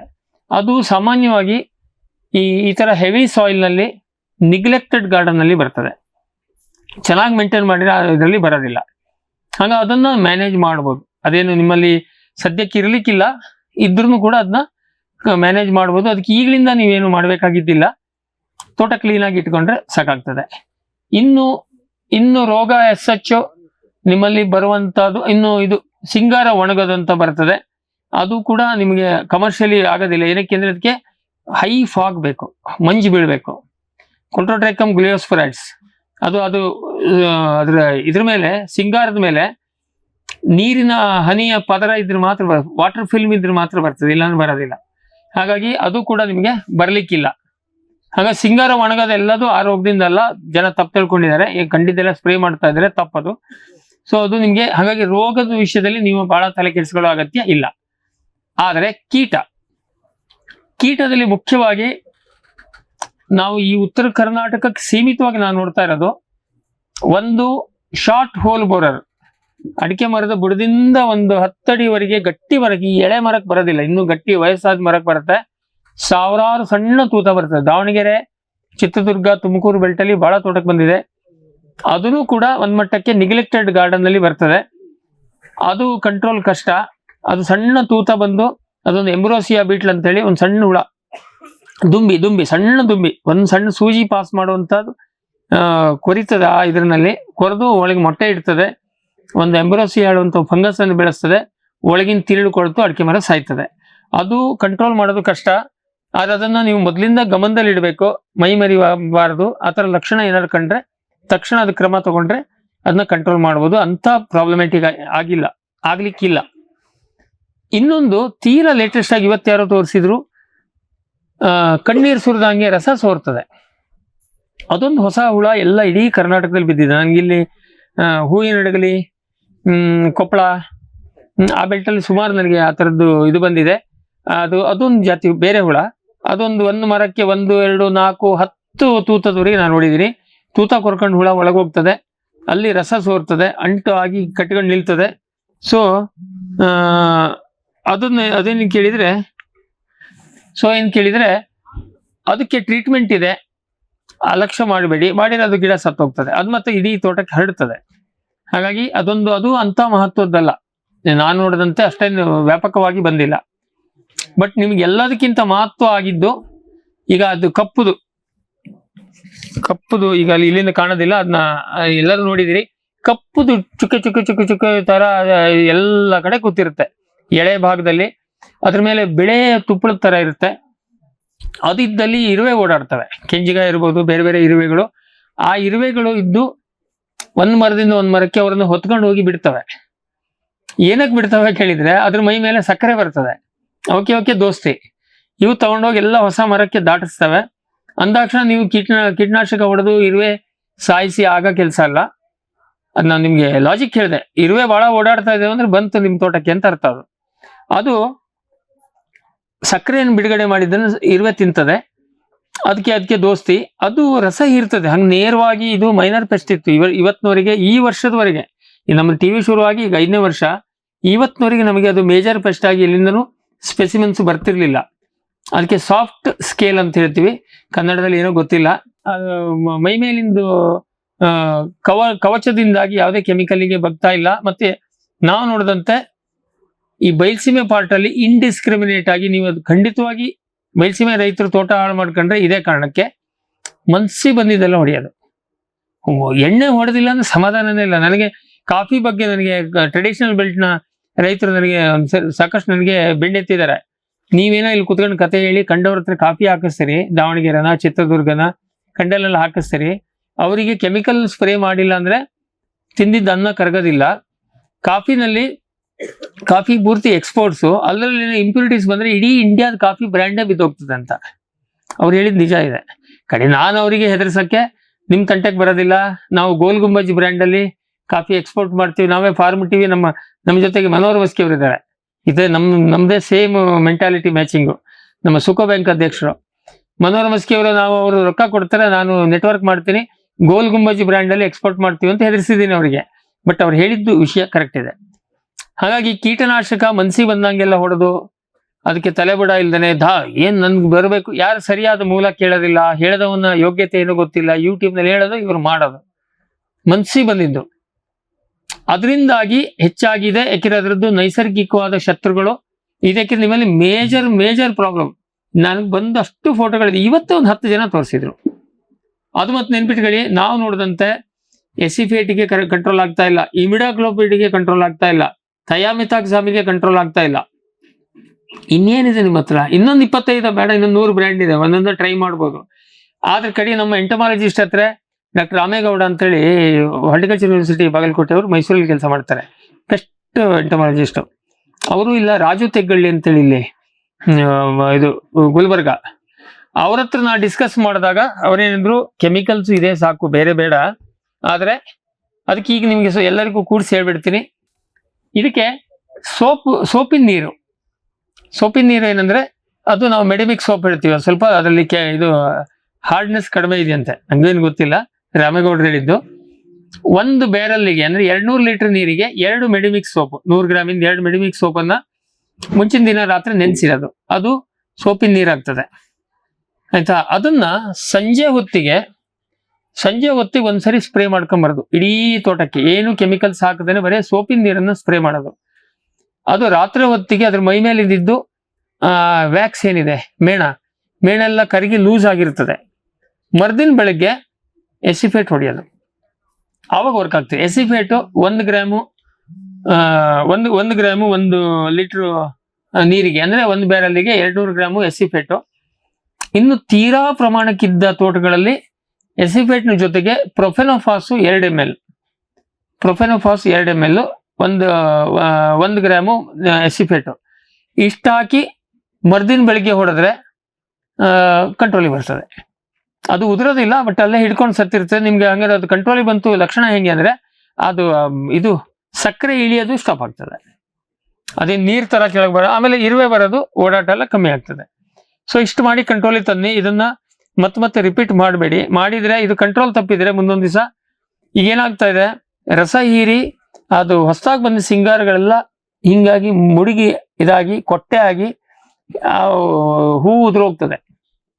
ಆಮೇಲೆ ಇನ್ನು ಬಹಳ ಜನ ಒಂದು ಅನ್ಕೊಂಡಿದ್ದಾರೆ, ಅವ್ರಿಗೆ ನಾನು ಏನಾರು ಒಂದು ಬರೆದು ಕೊಡಬೇಕು, ಏನಾರು ಒಂದು ಸ್ಪ್ರೇ ಹೇಳ್ಬೇಕು. ನಾನು ಅಷ್ಟೇ ಕಡ್ಡಿದ್ದೇನೆ, ಹಂಗೆ ಹೇಳೋದಿಲ್ಲ. ಯಾಕೆ ನಾನು ಯಾಕೆ ಹಂಗೆ ಹೇಳಿ, ಕಡಿ ಲಾಸ್ಟ್ ಗೊಬ್ಬರ ಯಾವ್ದಾದ್ರು ಸ್ಪ್ರೇ ಮಾಡಿ ಅಂತ ಹೇಳ್ತೀನಿ ಅವ್ರ ಸಮಾಧಾನಕ್ಕೆ. ಅವ್ರಿಗೇನಾದ್ರು ಗೊಬ್ಬರ ಯಾವುದು ಇದು ಯಾವುದು ಗೊತ್ತಿರೋದಿಲ್ಲ.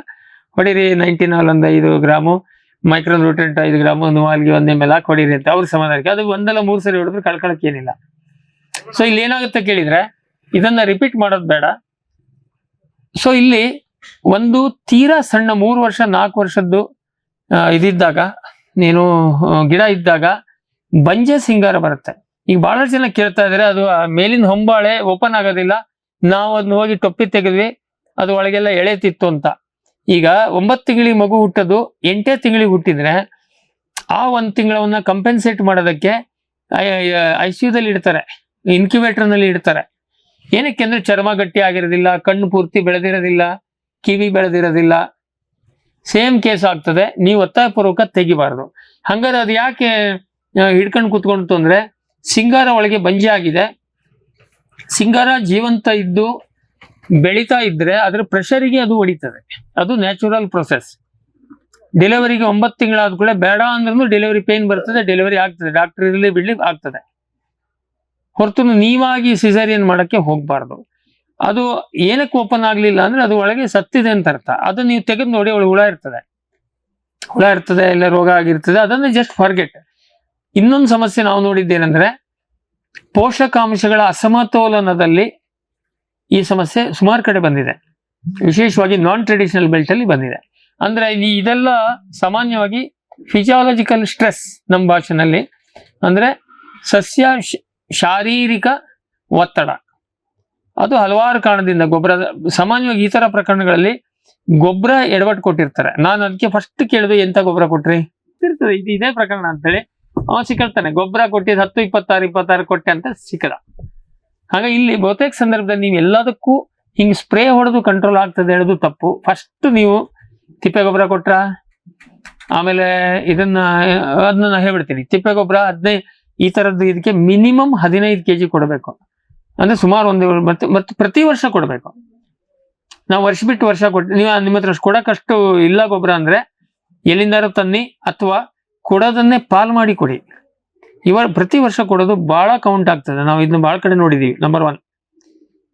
ಎರಡನೇದು ಈಗಾಗಲೇ ಹೇಳಿದ್ದೆ, ಆದ್ರೂ ಹೇಳ್ತೀನಿ, ಫರ್ಟಿಲೈಸರು 100, 40, 140 ಅದನ್ನ ಕೌಂಟ್ ಮಾಡಿದ್ರೆ 100 ನೈಟ್ರೋಜನ್ನು, 40 ಫಾಸ್ಫರಸ್, 140 ಪೊಟ್ಯಾಶಿಯಂ. ನೆನ್ಪಿಟ್ಕೊಳ್ಳಿ, ಇಷ್ಟು ಡಿಫ್ರೆನ್ಸ್ ಇದೆ. 140, 140, 94 ಕೊಟ್ರೆ ಹೆಂಗ್ ಮ್ಯಾಚ್ ಮಾಡ್ತೀರಿ? ಉಪ್ಪು, ಉಪ್ಪಿನಕಾಯಿ, ಕೋಸಂಬರಿ, ಪಲ್ಯ ಎಲ್ಲನೂ ಒಂದೊಂದು ಸೌಟ್ ಹಾಕೊಂಡ್ರೆ ಊಟ ಹಾಳಾಗ್ತದೆ. ಉಪ್ಪು ಇಷ್ಟೇ ಬೇಕು, ಉಪ್ಪಿನಕಾಯಿ ಇಷ್ಟು ಬೇಕು, ಕೋಸಂಬರಿ ಇಷ್ಟು ಬೇಕು, ಅದಕ್ಕೆಲ್ಲ ಪ್ರಮಾಣ ಇದೆ. ಹಾಗಾಗಿ ಯಾವ ಕಾರಣಕ್ಕೂ ಅದನ್ನ ಮಾಡಕ್ ಹೋಗ್ಬೇಡಿ. ಸಣ್ಣ ಗಿಡ ಇದ್ದ ನಾವು 94 ಕೊಟ್ರೆ ಸಾಕಂತ ಹೇಳ್ತೀವಿ. ಆದ್ರೆ ಅಟ್ಲೀಸ್ಟ್ 2 ವರ್ಷ ಬೆಳೆದ ಮೇಲೆ ಈ ಕಾಂಬಿನೇಷನ್ಗೆ ಬರಬೇಕು. ಸೊ ಅದರಲ್ಲಿ ಈಗ ದೊಡ್ಡ ಗಿಡಕ್ಕೆ 1/4 kg urea, 1/4 kg SSP single super phosphate, ಆಮೇಲೆ 250 gram muriate of potash MOP. ಯಾಕೆಂದ್ರೆ ಅದರಲ್ಲಿ 60% ಇರ್ತದೆ, ಅದು 140ಕ್ಕೆ ಮ್ಯಾಚ್ ಆಗ್ತದೆ. ಇನ್ನು ಇದರಲ್ಲಿ ಸಣ್ಣ ಪುಟ್ಟ ಬದಲಾವಣೆ, ಈಗ ನಮ್ಮಲ್ಲಿ SSP ಬದಲಿಗೆ TSP ಸಿಗ್ತದೆ, triple super phosphate. 100 gram triple super phosphate ಅಂದ್ರೆ 100 ಗ್ರಾಮ್. ಇದು ನಾ ಹೇಳ್ತಾ ಇರೋದು 1 ವರ್ಷದ್ದು. ಇದನ್ನ 2 ಪಾಲ್ ಮಾಡಿ ಮಳೆ ಪೂರ್ವದಲ್ಲಿ, ನೆನ್ಪಿಟ್ಕೊಳ್ಳಿ, ಫರ್ಟಿಲೈಸರ್ ಅನ್ನ ಬೇಸಿಗೆನಲ್ಲಿ ಕೊಡಬಾರದು, ಇವಾಪರೇಷನ್ ಲಾಸ್ ಆಗ್ತದೆ. ಘೋರಾಕಾರ ಮಳೆ ಹೋಯ್ತಾ ಇದ್ದಾಗ ಕೊಡಬೇಡಿ, ಲೀಚಿಂಗ್ ಲಾಸ್ ಆಗ್ತದೆ, ತೊಳ್ಕೊಂಡು ಹೋಗ್ತದೆ. ಹಾಗಾಗಿ ಮಳೆಯ 1-2 ಮಳೆ ಬಿದ್ದು ಸ್ವಲ್ಪ, ಆಮೇಲೆ ತೀರಾ ಬಿಸಿಲಿದ್ದಾಗ ಕೊಟ್ರೆ ಸ್ಕಾರ್ಚಿಂಗ್ ಆಗ್ತದೆ, ಬೇರಿಗೆ ಡ್ಯಾಮೇಜ್ ಆಗ್ಬೋದು. ಆಮೇಲೆ ಯಾವುದೇ ಕಾರಣಕ್ಕೆ ಗೊಬ್ಬರವನ್ನು ಅಗದು ಪಗದು ಹಳ್ಳ ತೋಡಿ ಕೊಡಬೇಡಿ, ಸುಮ್ಮನೆ ನೆಲದ ಮೇಲೆ ಕೊಡಿ. ಅದ್ರ ಮೇಲೆ ಅಲ್ಲೇ ಇದ್ದಿದ್ದು ಕಸ ಮುಚ್ಚಿ, ಓಪನ್ ಟು ಏರ್ ಬೇಡ. ಇಷ್ಟೇ ಫರ್ಟಿಲೈಸರ್ನಲ್ಲಿ. ಆಮೇಲೆ ಅದೆಲ್ಲ ನಮ್ಮ ಯೂಟ್ಯೂಬ್, ಫೇಸ್ಬುಕ್ ಬುದ್ಧಿವಂತರಿಂದಾಗಿ ಎಲ್ಲರೂ ಈ ಕಾಳಗೊಬ್ಬರವನ್ನು ನೀರು ರೂಪದಲ್ಲಿ ಕೊಡೋದು ವೇಸ್ಟ್ ಆಗ್ತದೆ. ಇಷ್ಟೆಲ್ಲ ನೀವು ಮಾಡಿದ್ರೂ ಕೂಡ ಫರ್ಟಿಲೈಸರ್ ಯೂಸ್ ಎಫಿಷಿಯನ್ಸಿ ಹಬ್ಬ ಅಂದ್ರೆ 35-40%. ನೀವು ಇಂಥವೆಲ್ಲ ಇಲ್ಲದ್ದೆಲ್ಲದ್ದು ಮಾಡಕ್ ಹೋದ್ರೆ ಆ ಈ 40% ಬರೋದಿಲ್ಲ. ಹಾಗಾಗಿ ಯಾವುದೇ ಕಾರಣಕ್ಕೆ ಕಾಳು ಗೊಬ್ಬರವನ್ನ ಕಾಳು ರೂಪದಲ್ಲೇ ಕೊಡಬೇಕು ಹೊರತು ಅದನ್ನ ನೀರು ಮಾಡಿ ಕೊಡಬಾರದು. ಆಮೇಲೆ ವಾಟರ್ ಸಲ್ಯುಬಲ್ ಕೊಡೋದಾದ್ರೆ, ವಾಟರ್ ಸಲ್ಯುಬಲ್ ಈಗೇನು ಇವರದ್ದು ಇಲ್ಲೆಲ್ಲ ಗ್ರೇಡ್ ಇದೆ, ಅದು ಪ್ಯೂರ್ ಫಾರ್ಮ್, ಅದರಲ್ಲೇನು ಪ್ರಶ್ನೆ ಇಲ್ಲ, ಗೊಬ್ಬರ ಒಳ್ಳೇದೇ. ಅದು ಕೊಡುವ ರೀತಿ ನೆಲಕ್ಕೆ ಕೊಡೋದಲ್ಲ. ಅದನ್ನ ನೀವು ಕಾಳು ಗೊಬ್ಬರದ ಜಾಗದಲ್ಲಿ ಇದನ್ನು ಕೊಟ್ರೆ ಮರಕ್ಕೆ ಸ್ಕಾರ್ಚಿಂಗ್ ಆಗ್ತದೆ, ವೇಸ್ಟೇಜ್ ಹೆಚ್ಚಾಗ್ತದೆ. ಇದನ್ನ ನೀವು ಡ್ರಿಪ್ ಅಲ್ಲಿ ಕೊಡಬೇಕು, ನೀರಿನಲ್ಲಿ ಕೊಡಬೇಕು, ಫರ್ಟಿಗೇಷನ್. ಹಾಗಾಗಿ ಈಗ ಆಯ್ತು, ನಮ್ಮಲ್ಲಿ SSP ಸಿಗೋದಿಲ್ಲ, SSP ಬದಲಿಗೆ DAP ಕೊಡ್ತೀನಿ ಅಂದ್ರೆ ಫೈನ್. DAP ನಲ್ಲಿ ಎಷ್ಟಿದೆ? 45% ಇದಿದೆ, ಫಾಸ್ಫರಸ್ ಇದೆ. ಅದು ಇಡೀ ವರ್ಷಕ್ಕೆ ನೀವೊಂದು 80-90 ಗ್ರಾಮ್ ಕೊಟ್ಬಿಟ್ರೆ ಅಡಿಕೆ ಮರಕ್ಕೆ ಸಾಕು. ಅದನ್ನು 2 ಪಾಲ್ ಮಾಡಿ, ಒಂದು June first week, second week ನಿಮ್ಮೂರಿಗೆ, ಆಮೇಲೆ ಸೆಪ್ಟೆಂಬರ್ 2, ಅಕ್ಟೋಬರ್ 15 ಒಳಗೆ ಕೊಟ್ಟು ಬಿಡಬೇಕು. ಪಾಲಲ್ಲಿ 2 ಪಾಲಲ್ಲಿ, ಈಕ್ವಲ್ ಪಾಲಲ್ಲಿ. ಸಣ್ಣ ಗಿಡಕ್ಕೆ ಇದ್ರ ಪ್ರಮಾಣ ಕಮ್ಮಿ ಮಾಡ್ತಾ ಬರಬೇಕು. ಇದು ಬಿಟ್ಟು ಇನ್ನು ಫರ್ಟಿಗೇಷನ್ ಮಾಡ್ತೀನಿ ವಾರಕ್ಕೊಂದ್ಸರಿ 15 ದಿವಸಕ್ಕೊಂದ್ಸರಿ ಕೊಡಿ, ತಪ್ಪಿಲ್ಲ. ಅವೆಲ್ಲ ಅಗತ್ಯ ಇಲ್ಲ. ಅಷ್ಟೊಂದೆಲ್ಲ ಅಡಿಕೆ ಮರ ಫರ್ಟಿಲೈಸರ್ ಸೆನ್ಸಿಟಿವ್ ಅಲ್ಲ. ಹಾಗಾಗಿ ನೀವು ಹಿಂಗೆ ಕೊಟ್ಟರು ಒಂದೇ, ಹಂಗೆ ಕೊಟ್ಟರು ಒಂದೇ, ಕೊಡಿ, ಸರಿಯಾದ ಪ್ರಮಾಣ ಕೊಡಿ. ಆಯ್ತು, ನಾನು 10-26 ಕೊಡ್ತೀನಿ, ಕೊಡಿ. ಆದ್ರೆ ಅಗೇನ್ ಈ ಸಾರಜನಕ, ರಂಜಕ, ಪೊಟ್ಯಾಷಿಯನ್ನ ಲೆಕ್ಕಾಚಾರ ಮಾಡಿ 10-26ಕ್ಕೆ ನೈಟ್ರೋಜನ್ ಬಹಳ ಕಡಿಮೆ ಇದೆ, ಯೂರಿಯಾ ಸೇರಿಸಿ, ಫಾಸ್ಫರಸ್ ಅನ್ನ ಲೆಕ್ಕಾಚಾರ ಇಟ್ಕೊಂಡು ಈ ಕಡೆ ಪೊಟ್ಯಾಶ್ ಸೇರಿಸಿ, ಅದು ಮಾಡೋದಾದ್ರೆ ಮಾಡಿ. ಆದ್ರೆ ನಿಮ್ ಗಮನ ಏನಿದ್ರು ಅಡಿಕೆಗೆ ಬೇಕಾಗಿದ್ದೇನು 100-40-140 NPK ಬರಬೇಕು. ಇದನ್ನ ತಪ್ಪಿಸಿದ್ರೆ ತೋಟ ಹಾಳಾಗ್ತದೆ. ಆಮೇಲೆ ಫರ್ಟಿಲೈಸರ್ ಹಾಕಿದ್ದಕ್ಕೆ ಮಣ್ಣು ಹಾಳಾಯ್ತು ಅಂತ ಕಂಪ್ಲೇಂಟು ಮಾಡಬೇಡಿ. ಇದು ನೀವು ಮಾಡಿರೋ ತಪ್ಪಿನಿಂದ ಆಗ್ತದೆ ಹೊರತು ಫರ್ಟಿಲೈಸರಿಂದ ತಪ್ಪಲ್ಲ, ಕಂಪ್ನಿಯವ್ರ ತಪ್ಪು ಅಲ್ಲ, ಅಂಗಡಿಯವ್ರ ತಪ್ಪು ಅಲ್ಲ. ಸೊ ಈ ಒಂದು ಆಮೇಲೆ ತಿಪ್ಪೆ ಗೊಬ್ಬರ ಅಂತ ಕೊಡ್ಬೇಕು. ಆಮೇಲೆ ನೀರಿಂದ ನಾನು ಹೇಳಿದೆ, ನೀರನ್ನ ಒಂದು 15ರಿಂದ 20 ಲೀಟರ್ ನೀರು ವಾರದಲ್ಲಿ 3 ಸರಿ ಕೊಡಿ, ಇದು ಬೆಸ್ಟ್. ಇದಕ್ಕಿಂತ ಹೆಚ್ಚು ಕೊಡಬೇಡಿ. ಆಮೇಲೆ ಒಂದು ನೀರಿನಿಂದ ಮತ್ತೊಂದು ನೀರಿಗೆ ಅಂತರವನ್ನ ಹೆಚ್ಚಿಗೆ ಮಾಡಬೇಡಿ. ಕನಿಷ್ಠ ವಾರಕ್ಕೆ 2 ಸರಿ ಕೊಡಬೇಕು. 3 ಸರಿ ಕೊಟ್ಟರೆ ಒಳ್ಳೇದು.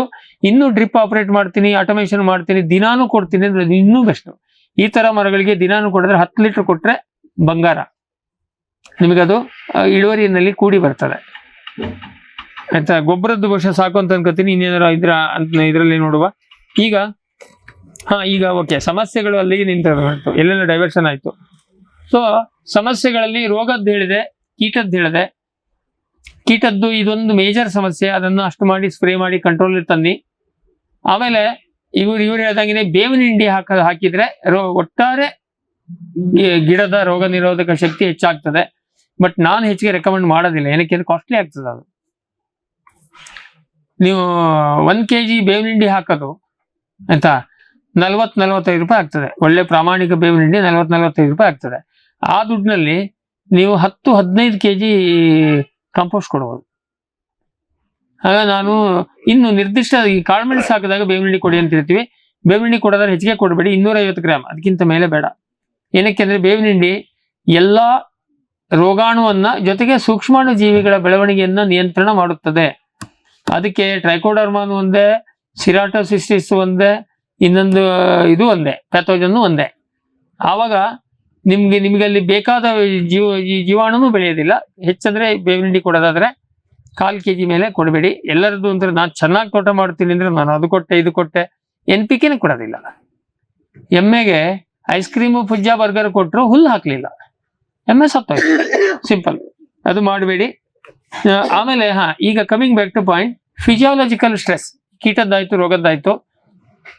ಬಹುತೇಕ ಸಂದರ್ಭದಲ್ಲಿ ಈಗ ಸರ್ ಇದನ್ನ ಕೊಟ್ಟರು, ನೀವೆಲ್ಲ ನೋಡಿರ್ತೀರಿ, ಅಡಿಕೆ ಮರದ್ದು ಈ ತರದ್ದು ಕ್ರಾಸ್ ಗಣ್ಣಾಗ್ತದೆ, ತಿರುಪು ಹಿಂಗೆ ಸೀದಾ ರೌಂಡ್ ಬರೋಲ್ಲಿ ಹಿಂಗೆ ಆಗ್ತದೆ. ಆಮೇಲೆ ಅದರದ್ದು ಕುತ್ತಿಗೆ ಹಿಂಗೆ ಬಗ್ಗಿ ಒಂದಿನ ಕಳಚಿ ಬಿದ್ದೋಗ್ತದೆ. ಇದು ನಿಮಗೆ ಸಾಮಾನ್ಯವಾಗಿ 10 ವರ್ಷದ ತೋಟದವರೆಗೆ 10 ವರ್ಷ, ಅದು ಮಣ್ಣಿನ ಮಣ್ಣಿಗೆ ಊರಿಗೆ ವ್ಯತ್ಯಾಸ ಇದೆ. 10 ವರ್ಷ ಈ ಸಮಸ್ಯೆ ಬರೋದಿಲ್ಲ. ಅದು ಅಷ್ಟೇ, ಮರ ಸಾಮಾನ್ಯ ಒಂದು 15 ಅಡಿ 18 ಅಡಿ ಮೇಲೆ ಹೋದಾಗ ಈ ಸಮಸ್ಯೆ ಶುರು ಆಗ್ತದೆ. ಇದು ಕ್ರಾಸ್ ಗಣ್ಣಾಗ್ತದೆ, ಕುತ್ತಿಗೆ ಹಿಂಗೆ ಹಾಕೊಂಡು ಹೋಗ್ತದೆ.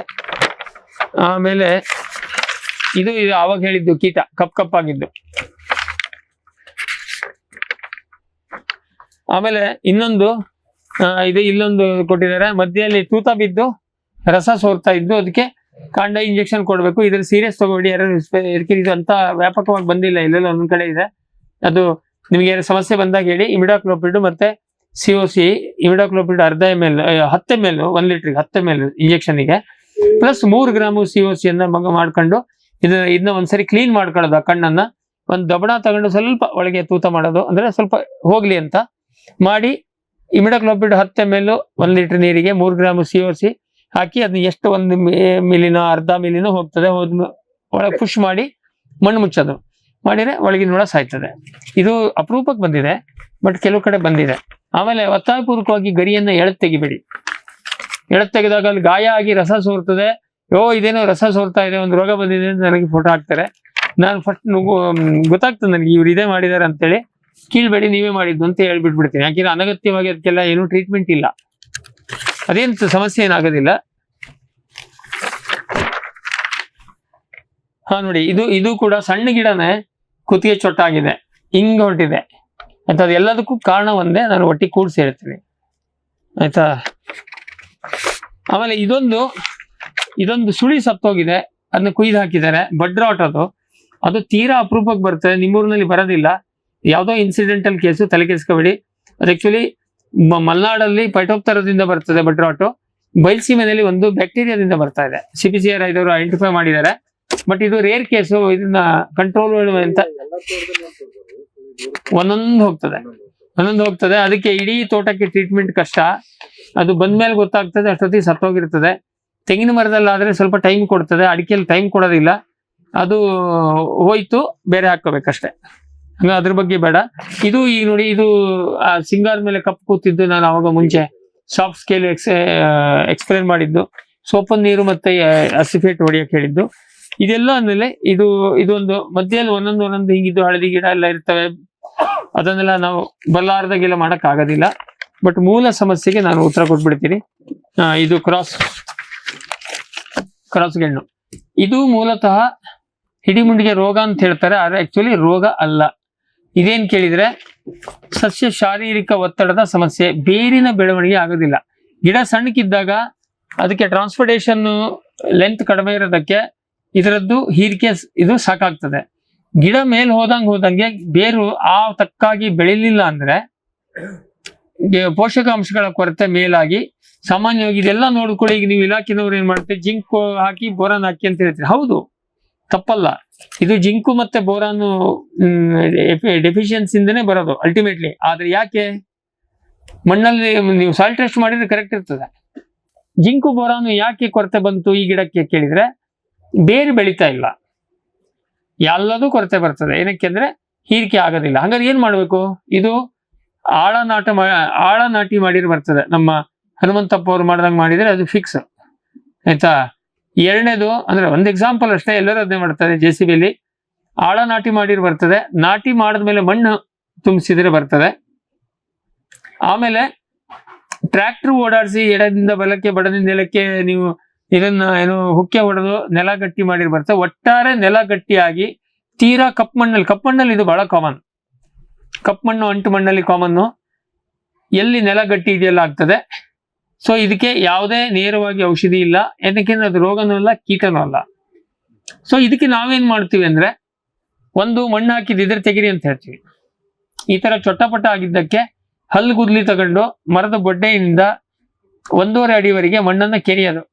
ಅದು ಯಾವ್ದೋ ಕಾಲದಲ್ಲಿ ಗೊತ್ತಿದ್ದು ಕೆಲವು ಕಾಲುವೆ ತೆಗಿತಾರೆ, ತೆಗೆದು ಮಣ್ಣ ಅಡಿಕೆ ಮರದ ಬುಡದಲ್ಲಿ ಕೊಡ್ತಾರೆ, ಹೋಯ್ತು ಅಡಿಕೆ ತೋಟ.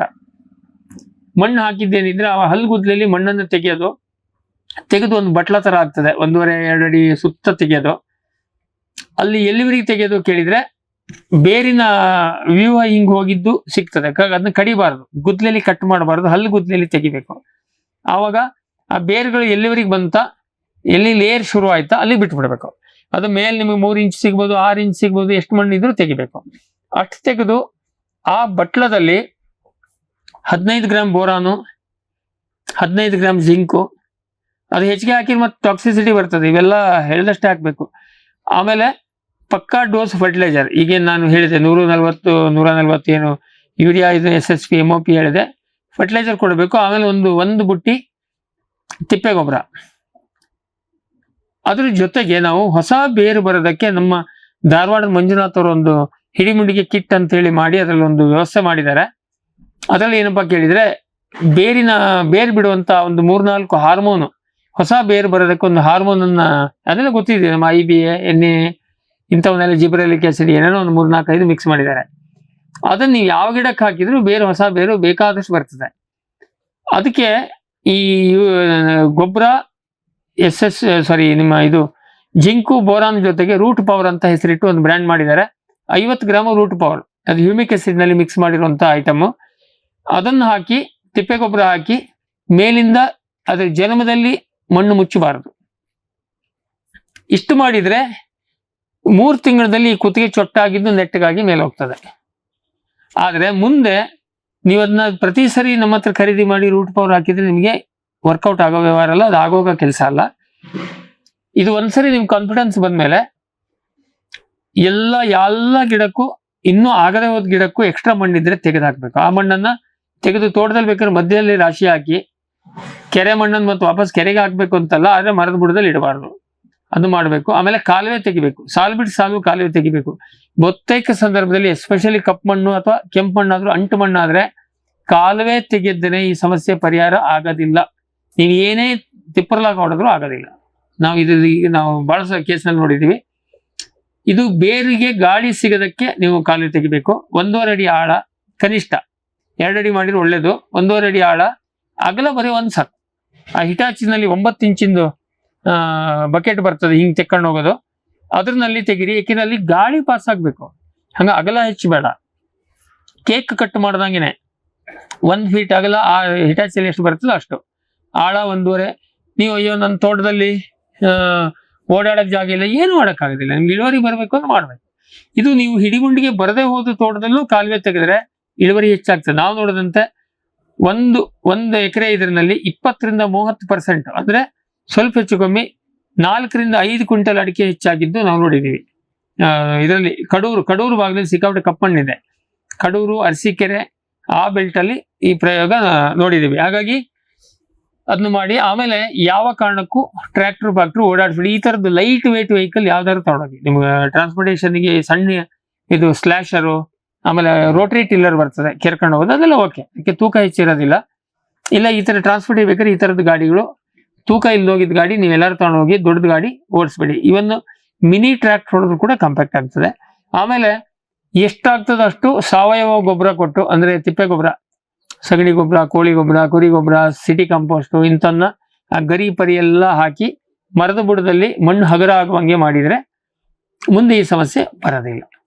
ಇದು ಆಮೇಲೆ ಇದನ್ನ ಕಳೆನಾಶಕ ಹೊಡೆದು ಮಣ್ಣು ಗಟ್ಟಿ ಮಾಡಬೇಡಿ, ಈ ತರದ್ದು ಹೊರತು ಇದಕ್ಕೆ ನೇರವಾಗಿ ನೀವು ಯಾವುದೋ ಜಿಂಕು ಬೋರನ್ನು ಕೊಟ್ಟು ರಿಪೇರಿ ಆಗುವಂತ ಸಮಸ್ಯೆ ಅಲ್ಲ. ಈಗ ಉಪ ಬೆಳೆಗೆ ಬರ್ತೀನಿ. ಯಾವ್ಯಾವ್ದಾದ್ರು ಬೆಳೆಗಳನ್ನ ನಾನು ಮೊದಲೇ ಯಾವ್ಯಾವ್ದು ಬೇಡ ಅಂತ ಹೇಳಿ ಬಿಡ್ತೀನಿ. ಬೆಸ್ಟ್ ಅದು ಯಾಕೆ ಅಂತ ನಾನು ಯಾರಿಗಾರು ಕೇಳಿದ್ರೆ ಉತ್ತರ ಹೇಳ್ತೀನಿ. ಒಂದೇದು ಬಟರ್ ಫ್ರೂಟ್ ಹಾಕ್ಬೇಡಿ. ಮನೆ ಹೇಳಿಕೆಯಲ್ಲಿ 1 ಬೇಕಾದ್ರೆ ಹಾಕೊಳ್ಳಿ, ಬಟರ್ ಫ್ರೂಟ್ ಹಾಕ್ಬೇಡಿ. ಫೇಸ್ಬುಕ್ ನಲ್ಲಿ ಹೇಳ್ತಾ ಇರೋದು ಸುಳ್ಳು, ಅಟ್ಟೆಲ್ಲ ರೇಟಿಗೆ ಹೋಗೋದಿಲ್ಲ. ಬಟರ್ ಫ್ರೂಟ್ ನಿಮ್ಗೆ ಕೊಟ್ರೆ ಪುಕ್ಕಟೆ ಕೊಟ್ಟರು ತಿನ್ನೋದಿಲ್ಲ. ಅದೇ ಉಪ್ಪಿಲ್ಲ, ಹುಳಿ ಇಲ್ಲ, ಖಾರ ಇಲ್ಲ, ಸಿಹಿ ಇಲ್ಲ, ಎಂಥದಿಲ್ಲ, ಮಳ್ಳದು. ಯಾರು ನಿಮ್ಮ ಹತ್ರಲ್ಲಿ ಈಗ ನೀವು ಪಾನಿಪುರಿ ತಿನ್ನಕ್ಕೆ ಚಾಟ್ ಮಸಾಲಕ್ಕೆ ಹೋದಾಗ ಪ್ರೋಟೀನ್ ಎಷ್ಟಿದೆ, ಫ್ಯಾಟ್ ಎಷ್ಟಿದೆ ನೋಡ್ಕೊಂಡು, omega-3 ಫ್ಯಾಟಿ ಆಸಿಡ್ ಎಷ್ಟಿದೆ ನೋಡ್ಕೊಂಡು ಯಾರು ತಿನ್ನೋದಿಲ್ಲ. ರುಚಿ ಆದ್ರೆ ತಿಂತಾರೆ, ದುಡ್ಡು ರೀಸನೇಬಲ್ ಇದ್ರೆ ತಿಂತಾರೆ, ಯಾರು ಇದನ್ನ ನೋಡಿ ತಿನ್ನೋದಿಲ್ಲ. ಅದೆಲ್ಲ ಬೋಗಸ್ ಕಥೆಗಳು. ಬಟರ್ ಫ್ರೂಟ್ ಆಮೇಲೆ ಡ್ರ್ಯಾಗನ್ ಫ್ರೂಟ್ ಇದೇ ಕಥೆ ಇದೆ. ಬೆಂಗಳೂರಿನ ಅಪಾರ್ಟ್ಮೆಂಟ್ಗಳಲ್ಲಿ ಡೈರೆಕ್ಟ್ ಸಪ್ಲೈ ಇದ್ದವ್ರು ಇವತ್ತಿನ ರೇಟಿಗೂ ಡ್ರ್ಯಾಗನ್ ಫ್ರೂಟ್ 120-130 ರೂಪಾಯಿ ಕೆಜಿ ಮಾರಿದವ್ರು ಇದ್ದಾರೆ. ಕಾಮನ್ ಆಗಿ ಹಾಕದವ್ರದ್ದು ಎಲ್ಲಿ ನಮ್ಗೆ ಇದು ಬರ್ತದೆ, ವ್ಯಾಪಾರ ಆಗ್ತಾ ಇಲ್ಲ, ತಗೊಳ್ತಾನೆ ಇಲ್ಲ. ಅದು ಒಂದು ಸಾಮಾನ್ಯ 60 ರೂಪಾಯಿ 80 ರೂಪಾಯಿ ಬಂದ್ರೆ ಡ್ರ್ಯಾಗನ್ ಫ್ರೂಟ್, ಇವನ್ ಬಟರ್ ಫ್ರೂಟ್ ವರ್ಕೌಟ್ ಆಗ್ತದೆ. ಈಗ ಸಿಕ್ಕಾಪಟ್ಟೆ ಬರ್ತದೆ. ಆದ್ರೆ ಇಂಟ್ರೆಸ್ಟಿಂಗ್ ಪಾಯಿಂಟ್ ಏನು ಗೊತ್ತಾ, ನೀವು ಯಾವತ್ತಾರು ಲೈಫ್ ನಲ್ಲಿ ಇಷ್ಟೆಲ್ಲ ಬೇರೆ ಎಲ್ಲ ತಂದಿದ್ರಿ, ಮಾವಿನ ಹಣ್ಣು ತಂದ್ರಿ, ಬಾಳೆಹಣ್ಣು ತಂದ್ರಿ, ಎಲ್ಲ ತಂದಿದ್ರಿ, ಯಾವತ್ತಾರು ಬಟರ್ ಫ್ರೂಟ್ 1 kg ತಂದ್ರ? ತರ್ಲಿಲ್ಲ ಅಲ್ವಾ? ಅದು ಬಿಡಿ, ಅದರ ಆಯ್ತು. ಡ್ರ್ಯಾಗನ್ ಫ್ರೂಟ್ ತಂದ್ರ? ಇಲ್ಲ, ಬೇಡ. ಜಮ್ನ ಎಣ್ಣೆ ತಂದ್ರ? ಹೆಚ್ಚಂದ್ರೆ 100 ಗ್ರಾಮ್ ತಂದಿರ್ತೀವಿ, ಅದರದು ಮೊಮ್ಮಕ್ಕಳಿಗೆ, ನೀವು ತಿನ್ನೋದಿಲ್ಲ ಅಲ್ವಾ? ನೀವು ತರಲಿಲ್ಲ ಅಂದ್ರೆ ನಾನ್ ತರಬೇಕು, ಇವ್ರು ತರಬೇಕು ಅಂತ ಹೆಂಗೆ ಎಕ್ಸ್ಪೆಕ್ಟ್ ಮಾಡ್ತೀರಿ? ಪಾಯಿಂಟ್ ಏನ್ ಕೇಳಿರಿ, ಇಲ್ಲಿ ಬಟರ್ ಫ್ರೂಟ್ ಯುರೋಪ್ ಅಲ್ಲಿ ಭಾರಿ ವ್ಯಾಪಾರ ಇದೆ. ಇಥಿಯೋಪಿಯಾದಲ್ಲಿ ಸಿಕ್ಕಾಬಟ್ಟೆ ಬಟರ್ ಫ್ರೂಟ್ ಇದೆ. ಯುರೋಪಿಗೆ ಹೋಗ್ತದೆ, ಯುರೋಪ್ನವರು ತಿಂತಾರೆ. ಇಲ್ಲಿ ಇಂಡಿಯಾಕ್ಕೆ ಇಂಟ್ರೊಡಕ್ಸ್ ಆಗಿದ್ದು ಅದೇ ತರದಲ್ಲಿ. ಅದು ಸಪ್ಪೆ, ಅದು ಅವರಿಗಿಷ್ಟ, ನಮಗಿಷ್ಟ ಆಗೋದಿಲ್ಲ. ಜನಸಾಮಾನ್ಯರು ಅದನ್ನ ತಿನ್ನೋದಿಲ್ಲ. ಎಲ್ಲಿವರೆಗೆ ನಮಗೆ ನಂದು ಈಗ ಬಟರ್ ಫ್ರೂಟ್ ಬಹಳ ಚಂದ ಬರ್ತದೆ, ಅದರಲ್ಲೇನು ಸಮಸ್ಯೆ ಇಲ್ಲ. ಆದ್ರೆ ಮುಂದೊಂದ್ ದಿವಸ ಇವತ್ತಿನ ಡೇಟಿಗೆ ನೀವು ಬೆಳೆಸಿದವರು ಯಾರೋ ಊರಿಗೆ ಒಬ್ಬ ಬೆಳೆದಾಗ ಒಬ್ಬೊಬ್ಬ 1 kg ಟೇಸ್ಟ್ ನೋಡಕ್ ತಗೊಂಡೋದ್ರು ನಿಮ್ಗೆ ವ್ಯಾಪಾರ ಆಗ್ತದೆ. ಮುಂದೆ ಲಾಂಗ್ ರನ್ ಅಲ್ಲಿ ವ್ಯಾಪಾರ ಆಗ್ಬೇಕು ಅಂದ್ರೆ ಬಲ್ಕ್ ಸೇಲ್ಸ್ ಆದ್ರೆ ಮಾತ್ರ, ಅದು ಜನಸಾಮಾನ್ಯರ ಹಣ್ಣು ಆದ್ರೆ ಮಾತ್ರ ಆಗ್ತದೆ. ಇಷ್ಟೇ ಲಾಜಿಕ್ ಇಟ್ಕೊಂಡು ನಾವು ಡೇ 1 2021 ಶುರು ಮಾಡಿದಾಗ, ನಮ್ಮ ಟಿವಿ ಶುರು ಮಾಡಿದಾಗ ನೀವು ಯಾರು ಏನಾದ್ರು ಹೇಳ್ರಪ್ಪ, ನಮ್ಗೆ ಇವ್ ನರ್ಸರಿನವ್ರು ಆಸೆ ತೋರಿಸ್ತಾರೆ, ನೀವು ಪ್ರಚಾರ ಮಾಡಿದ್ರೆ 1 ಗಿಡಕ್ಕೆ 100 ರೂಪಾಯಿ ಕೊಡ್ತೀನಿ, ಬಟರ್ ಫ್ರೂಟ್ ಕಸಿ ಗಿಡ 2500 ರೂಪಾಯಿ. ಈಗಲ್ಲ, ಅವಾಗ ಅದ್ರಲ್ಲಿ ನಿಮ್ಗೆ 500 ರೂಪಾಯಿ ಕೊಡ್ತೀವಿ, ಆಯ್ತಾ? ನಾವ್ ಹೇಳಿದ್ವಿ ನಮ್ಗೆ ಬಹಳ ವರ್ಷ ಇರ್ಬೇಕಂತಿದೆ, ಮತ್ತೆ ನಮ್ಗೆ ದುಡ್ಡಿನಷ್ಟು ಹಪಾಪಿ ಇಲ್ಲ, ಆಯ್ತಾ? ಹಂಗಾಗಿ ಬಟರ್ ಫ್ರೂಟ್ ಬೇಡ. ಮೆಕಡೇಮಿಯಾ ಇನ್ನೊಂದು ನಾಟಕ, ಅದು ಇಡೀ ಗಿಡ ತುಂಬಾ ಕಾಯಿ ಬರ್ತದೆ, ಅದು ಎಷ್ಟೋ $2000 ಕಿಮ್ಮತ್ತು ಇಂಟರ್ನೆಟ್ ಅಲ್ಲಿ. ಇಲ್ಲಿ ಮಾಡಿದ್ರೆ ಯಾರು ತಿನ್ನೋದಿಲ್ಲ. ಮೆಕಡೇಮಿಯಾ ಹಾಕ್ಬೇಡಿ. ಎಲ್ಲ ಮಾರೋ ನಮ್ಮ ಖಾಸಾ ದೋಸ್ತುಗಳೇ, ನರ್ಸರಿಯವರು ಎಲ್ಲ ನಮ್ಮ ಅಗ್ರಿಕಲ್ಚರ್ ಗ್ರಾಜುಯೇಟ್ಸ್ ಅಂತ ಹೇಳಿದೆ, ಪ್ರಾಮಾಣಿಕವಾಗಿ ಬದುಕಕ್ಕೆ ದಾರಿ ಐತಿ, ಯಾಕ್ರೋ ಹಿಂಗ್ ಮಾಡ್ತೀರಾ ಅಂತ ಬಟ್ ಮಾಡ್ತಾರೆ. ಆಮೇಲೆ ಸಿಲೋನ್ ಚಕ್ಕೆ, ಅದೊಂದು ಇನ್ನೊಂದು ಶುದ್ಧ ಬೋಗಸ್. ಚಕ್ಕೆ ವ್ಯವಹಾರ ಬೇಡ. ಚಕ್ಕೆ ಬಹಳ ಚೆನ್ನಾಗಿ ಬರ್ತದೆ, ನಿಮ್ಮೂರಿನಲ್ಲಿ ಮಾಡಿಸ್ಬೋದು. ಆದ್ರೆ ಅದರಲ್ಲಿ ಚಕ್ಕೆ ತೊಗಟೆ ನಮ್ಮಲ್ಲಿ ತೆಗೆದು ಆಳ್ಪಗಾರ ಬಹಳ ಬೀಳ್ತದೆ, ನಮ್ಮಲ್ಲಿ ಯಾರು ಮಾಡ್ತಾ ಇಲ್ಲ. ಇಂಡಿಯಾದಲ್ಲಿ ಎಲ್ಲೂ ಚಕ್ಕೆ ಮಾಡಿ ಅದನ್ನ ಚಕ್ಕೆ ಅಂಗಡಿನಲ್ಲಿ ಸಿಗೋದು, ನಾವು ಮಾಡಿದ್ದೆಲ್ಲ ಶ್ರೀಲಂಕಾದಿಂದ ಬರ್ತದೆ. ಇನ್ನೊಂದು ಎಲೆ, ಈಗ ನೀವೇನು ಪಲಾವ್ ಎಲೆ ತರ್ತೀರಿ, ಅದಕ್ಕೆ ನೀವೆಲ್ಲ ಮಾಡಿ ಒಣಗಿಸಿ ಕೊಟ್ರೆ 30 ರೂಪಾಯಿ ಕೆಜಿ ತಗೋತಾರೆ, ಕೂಲಿ ಕೂಡ ಬರೋದಿಲ್ಲ. ಹಾಗಾಗಿ ಎಲೆ ವ್ಯವಹಾರ ಇಲ್ಲ. ಇನ್ನು ಉಳಿದಿದ್ದು ಹೂವು. ದಾಲ್ಚಿನ್ನಿ ಹೂವು ನಮ್ಮ ಕಾಡಿನಲ್ಲೆಲ್ಲ ಕಲೆಕ್ಷನ್ ಮಾಡ್ತಾರೆ. ನ್ಯಾಚುರಲ್ ಕಲೆಕ್ಷನ್ ಮಾಡಿದಾಗ ವರ್ಕೌಟ್ ಆಗ್ತದೆ, ಇಲ್ಲೂ ಆಗ್ತದೆ. ಒಂದು ಎಕರೆಗೆ 1.5 ಲಕ್ಷ ದುಡಿಬಹುದು. ಆದರೆ ಅದಕ್ಕೆ ಅದರದ್ದೇ ಸಮಸ್ಯೆಗಳಿದೆ. ಎಕರೆಗೆ 1.5 ಲಕ್ಷ ದುಡಿಯೋದಕ್ಕೆ ನೀವು 1,20,000 ನಿಮಗೆ ಲೇಬರ್ ಖರ್ಚಾಗ್ತದೆ. 20-30 ಸಾವಿರಕ್ಕೆ ನೀವು ಹಾಕೋದ್ರಲ್ಲಿ ಪಾಯಿಂಟ್ ಇಲ್ಲ. ಇವರೆಲ್ಲ ಕಳ್ಳರು 8 ಅಡಿ ಒಂದು ಗಿಡ ಹಾಕೋದು, ಒಂದು ಎಕರೆ ಇಷ್ಟು, ಒಂದು ಗಿಡಕ್ಕೆ 2 kg. ನಾನು ಒಂದೇ ಸಿಂಪಲ್ ಒಂದು ಮೆಥಡ್ ಕಂಡ್ಕೊಂಡಿದ್ದೀನಿ. ಏನ್ ಗೊತ್ತಾ, ನಾನು ಕಾಳುಮೆಣಸು ಹಾಕಿ ಅಂತ ಹೇಳಿದ್ರೆ ನಿಮ್ಗೆ ಈಗ 50 ಅಡ್ರೆಸ್ ಕೊಡ್ತೀನಿ. ಇಲ್ಲ ನಿಮ್ಮ ಸುತ್ತಮುತ್ತ ಕರ್ನಾಟಕದಲ್ಲಿ, ಇಲ್ಲ ಹೆಚ್ಚಂದ್ರೆ ಆಂಧ್ರ ಪ್ರದೇಶ ಅಡ್ರೆಸ್ ಕೊಡ್ತೀನಿ. ನಾನು ಹೇಳಿದ್ದು ನಂಬಿ ಮಾಡಬೇಡಿ. ದುಡ್ಡು ನಿಮ್ದು, ಹೊಲ ನಿಮ್ದು. ಹಾಗೆ ಯಾವನೋ ಪುಕ್ಕಟೆ ಹೇಳ್ತಾನೆ ಅಂತೇಳಿ ಮಾಡಬೇಡಿ. ಅಡ್ರೆಸ್ ಕೊಡ್ತೀನಿ, ಹೋಗಿ ನೋಡ್ಕೊಂಬರ್ರಿ. ನಿಮ್ಗೆ ಕನ್ವಿನ್ಸ್ ಆದ್ರೆ ಮಾತ್ರ ಮಾಡ್ರಿ. ಎಲ್ಲಾರು ಒಂದ್ ಕಡೆ ಭೂಮಿ ಮೇಲೆ ಇರ್ಬೇಕು. ಇವ್ರು ಹೇಳಿದ ಲೆಕ್ಕಾಚಾರ. ಓಪನ್ ಕೋಕೋ ಹಾಕ್ರಿ. ನಾವು ರಾಜಮಂಡ್ರಿ ಹೋಗಿ ಸ್ಟಡಿ ಮಾಡಿ ಅಲ್ಲಿ ಪ್ರೋಗ್ರಾಮ್ ಮಾಡಿ ಅವ್ರನ್ನ ಇಲ್ಲಿ ಸಿನ್ನೂರಿಗೆ ಕರ್ಸಿದ್ವಿ ಪ್ರೋಗ್ರಾಮಿಗೆ. ಈಗೂ ಕಳಿಸ್ತಾ ಇದ್ವಿ. ಇಲ್ಲಿಂದ ಹೋಗಿ ನೋಡ್ಕೊಂಡ್ ಬರ್ತಾರೆ. ಅವ್ರನ್ನ ಅದನ್ನ ನೋಡ್ಕೊಂಡ್ ಮಾಡ್ರಿ. ಒಂದ್ 10 ರೂಪಾಯಿ ಹೆಚ್ಚು ಕಡಿಮೆ ಅಲ್ಲಿಗೂ ಇಲ್ಲಿಗೂ ವ್ಯತ್ಯಾಸ ಬರ್ತದೆ. ಆದ್ರೆ ಎಲ್ಲಾರು ಒಂದ್ ಕಡೆ ಭೂಮಿ ಮೇಲೆ ಈ ಲೆಕ್ಕಾಚಾರ ಇರ್ಬೇಕು. ಎಲ್ಲರಿಗೂ ಹಿಂಗ್ ಹೇಳಿದವ್ರಿಗೆ ಏನ್ ಗೊತ್ತಾ, ಆಯ್ತೋಣ ಅದೆಲ್ಲ ಫೇಸ್ಬುಕ್ ನಲ್ಲಿ ನೋಡಿದೆ, ಯೂಟ್ಯೂಬ್ ನಲ್ಲಿ ನೋಡಿದೆ ಬೇಡ, ಅಡ್ರೆಸ್ ಕೂಡ ಹೋಗಿ ಬರ್ತೀನಿ ಆಯ್ತಾ. ಆಮೇಲೆ ಅದು ನಿನ್ ಲೆಕ್ಕಾಚಾರ ಅದು ಎಲ್ಲಾರು ಪ್ರೂವ್ ಆಗ್ಲಿ, ಎಲ್ಲಾರು ಇರ್ಲಿ ಭೂಮಿ ಮೇಲೆ. ಪಾಕಿಸ್ತಾನದಲ್ಲಿ ಇದ್ರು ಹೋಗಿ ಬರ್ತೀನಿ, ಕೊಡು. ಅದು ಹೂ ಅಂತಂದ್ರೆ ನೀ ಹೇಳದಷ್ಟು ರೊಕ್ಕ ಕೊಟ್ಟು ನಿನ್ ಗಿಡ ತಗೋತೀನಿ ಅಂತ ಹೇಳಿ ಯಾವನು ಕೊಡೋದಿಲ್ಲ. ಈಗ ಅದೇ ತರ ಇನ್ನೊಂದು ಬಂದಿದೆ, ಹಲ್ಸು. ಇಲ್ಲೆಲ್ಲ ಅದೊಂದು ಕೇರಳದ ಕಂಪನಿ ಅಂತ, ಇಲ್ಲಿ ಕೊಪ್ಪಳದಲ್ಲಿ ಜಾಗ ಎಲ್ಲ ಸುಳ್ಳು. ನಾವು GKVK ಸೈಂಟಿಸ್ಟ್ ಎಲ್ಲ ನಮ್ಗೆ ಡಿಸ್ಕಸ್ ಮಾಡಿ, ನೀವೇ ಅವ್ರಿಗೆ ಒಂದು ದಾರಿ ತೋರಿಸ್ರಿ, ಜನರಿಗೆ ಅವೇರ್ನೆಸ್ ಮಾಡಿ ಅಂತೇಳಿ GKVK ಸೈಂಟಿಸ್ಟ್ಗಳು ಇದು ಹಲ್ಸು ರಿಸರ್ಚ್ ನವರು ನನಗೆ ಹೇಳಿದ್ರು. ನಾವೆಲ್ಲ ಡಿಸ್ಕಸ್ ಮಾಡಿವಿ. ಅದು ಹಲ್ಸು ಒಳ್ಳೆ ಬೆಳೆ. ಬಟ್ ನಾವು ಅದನ್ನ ಸ್ಟಡಿ ಮಾಡ್ತಾ ಇದೀವಿ.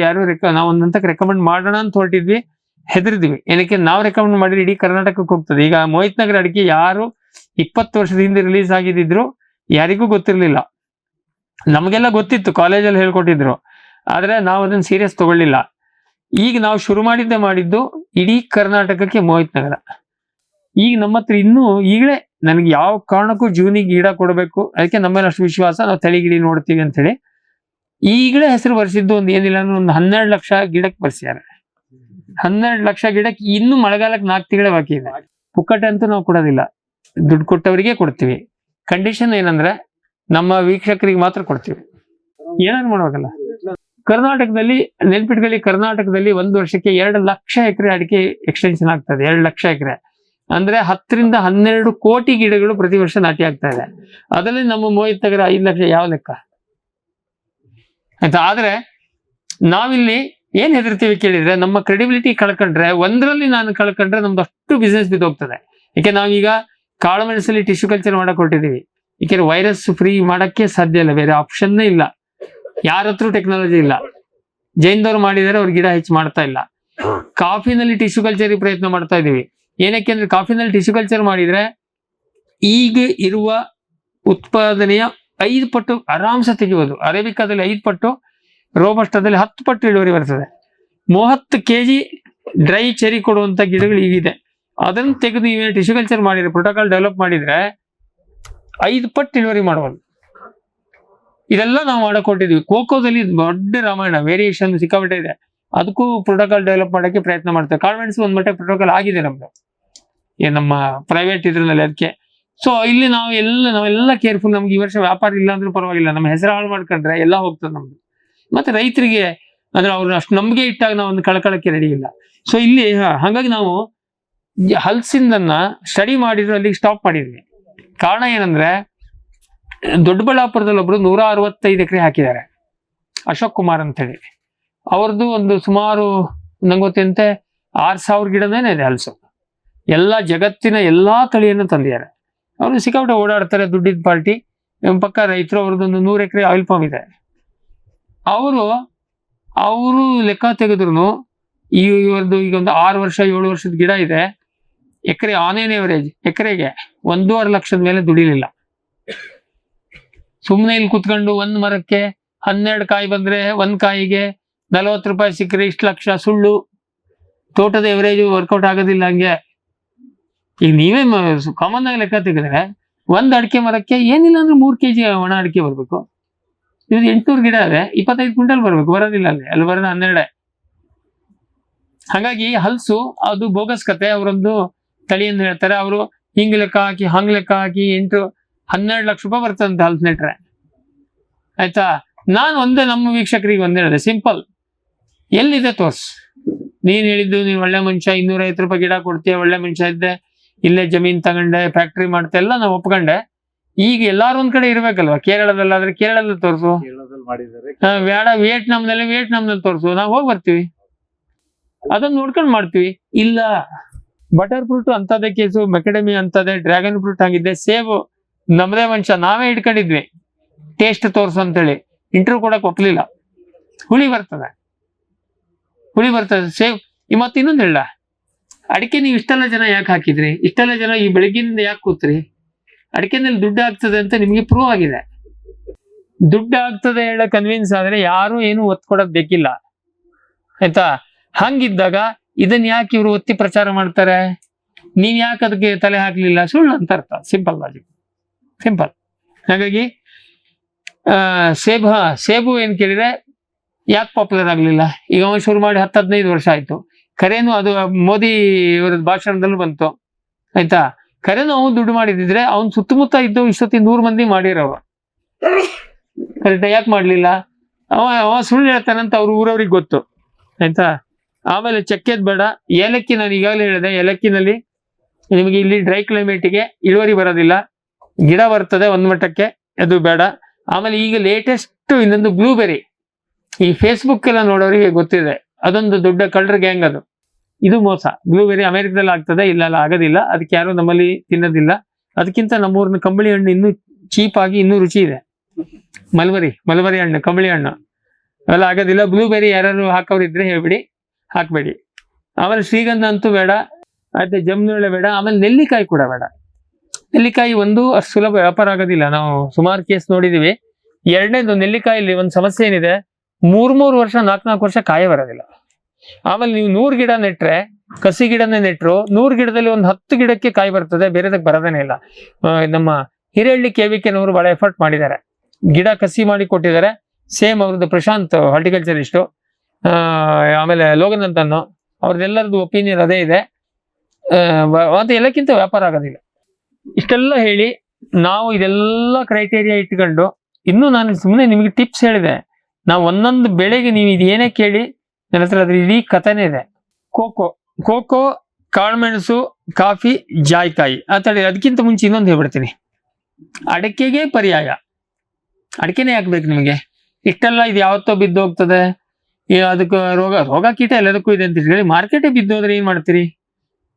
ಎಲ್ಲೂ ಆಗೋದಿಲ್ಲ. ಹಂಗ ಅಡಿಕೆ ನೀವು ನಿಮಗೆ ನಮಗೆ ಯಾರಿಗೂ ಬೇಕಾಗಿದ್ದ ಅಡಿಕೆ ಅಲ್ಲ, ದುಡ್ಡು. ಪ್ರಾಮಾಣಿಕ ರೀತಿಯಲ್ಲಿ ಆದಷ್ಟು ಹೆಚ್ಚಿಗೆ ದುಡ್ಡು ಬರಬೇಕು, ಆದಷ್ಟು ಬೇಗನೆ ಬರ್ಬೇಕು ಅಲ್ವಾ? ಅದಕ್ಕೆ ನೀವು ಯಾಕೆ ಕಾಳುಮೆಣಸು ಯಾಕೆ ಮಾಡ್ತೀರಿ? ಅಲ್ಲ, ಇದನ್ನ ಅಡಿಕೆನೇ ಯಾಕೆ ಮಾಡ್ತೀರಿ? ಅಡಿಕೆನಲ್ಲಿ ಎವರೇಜು 4 ಲಕ್ಷ ರೂಪಾಯಿ ಬರ್ತದೆ, ಅದಕ್ಕಿಂತ ಹೆಚ್ಚೆಲ್ಲ ಬರೋದಿಲ್ಲ. ಎವರೇಜ್ ಅದೊಂದು ವರ್ಷ ಹೆಚ್ಚು, 1 ವರ್ಷ ಕಡಿಮೆ ಇರ್ತದೆ. ಚೇಂಜ್ ಒಂದು ತಗೊಳ್ಳೋದ್ಮೇಲೆ ಅದರಿಂದ ಒಂದು 4 ಲಕ್ಷ ರೂಪಾಯಿ. ದಕ್ಷಿಣ ಕರ್ನಾಟಕದಲ್ಲಿ 3 ಲಕ್ಷ ಇದೆ. ಅಲ್ಲಿ ಮಣ್ಣಿನ ಫಲವತ್ತತೆ ರಿಲೇಟಿವ್ಲಿ ಕಡಿಮೆ. ನಿಮ್ಮಲ್ಲಿ ದಾವಣಗೆರೆ ಈ ಕಡೆ ಬಂದ್ರೆ ನಿಮಗೆ 4 ಲಕ್ಷ ಎವರೇಜ್ ಬರ್ತದೆ. ಮಲ್ನಾಡಿಗೆ ಹೋದ್ರೆ 3 ಲಕ್ಷ, ದಕ್ಷಿಣ ಕರ್ನಾಟಕದಲ್ಲೂ 3 ಲಕ್ಷ ನಾವು ನೋಡೋದಂತೆ. ಸೊ ಅದೇ ಮತ್ತೆ ನೀವು ಈ ಕಡೆ ಕನಕಪುರ ಬೆಲ್ಟಿಗೆ ಹೋದ್ರೆ ಚೆನ್ನಾಗಿ ಬರ್ತದೆ. ಮೈಸೂರು ಭಾಗಕ್ಕೆ ಹೋದ್ರೆ ಕಡಿಮೆ, ಅವನೇನು 3 to 4 lakhs 1 ಎಕರೆಗೆ. ನಿಮ್ಗೆ ಅದಕ್ಕಿಂತ ಅಷ್ಟಕ್ಕೆ ಈಕ್ವಲ್ಲು ಅಥವಾ ಅದಕ್ಕಿಂತ ಸ್ವಲ್ಪ ಹೆಚ್ಚಿಗೆ ಬರೋದು, ಇದಕ್ಕಿಂತ ಸೇಫ್ ಬೆಳೆದ್ರೆ ನಿಮ್ಗೇನು ಯಾಕೆ ಬೇಡ ಅಲ್ವಾ? ಇಷ್ಟೆಲ್ಲ ಮತ್ತೆ ನೆನ್ಪಿಟ್ಕೊಳ್ಳಿ, ಇದು ಈ ಜನ್ಮದಲ್ಲಿ ಅಡಿಕೆ ಬೆಳೆಸಿದವರಿಗೆಲ್ಲ ಈ ಜನ್ಮದಲ್ಲಿ ಪಾಪ ಗ್ಯಾರಂಟಿ. ಮುಂದಿನ ಜನ್ಮದಲ್ಲಿ ನಾಯಿ ನರಿ ಹಂದಿ ಆಗಿ ಹುಟ್ಟಬಹುದು.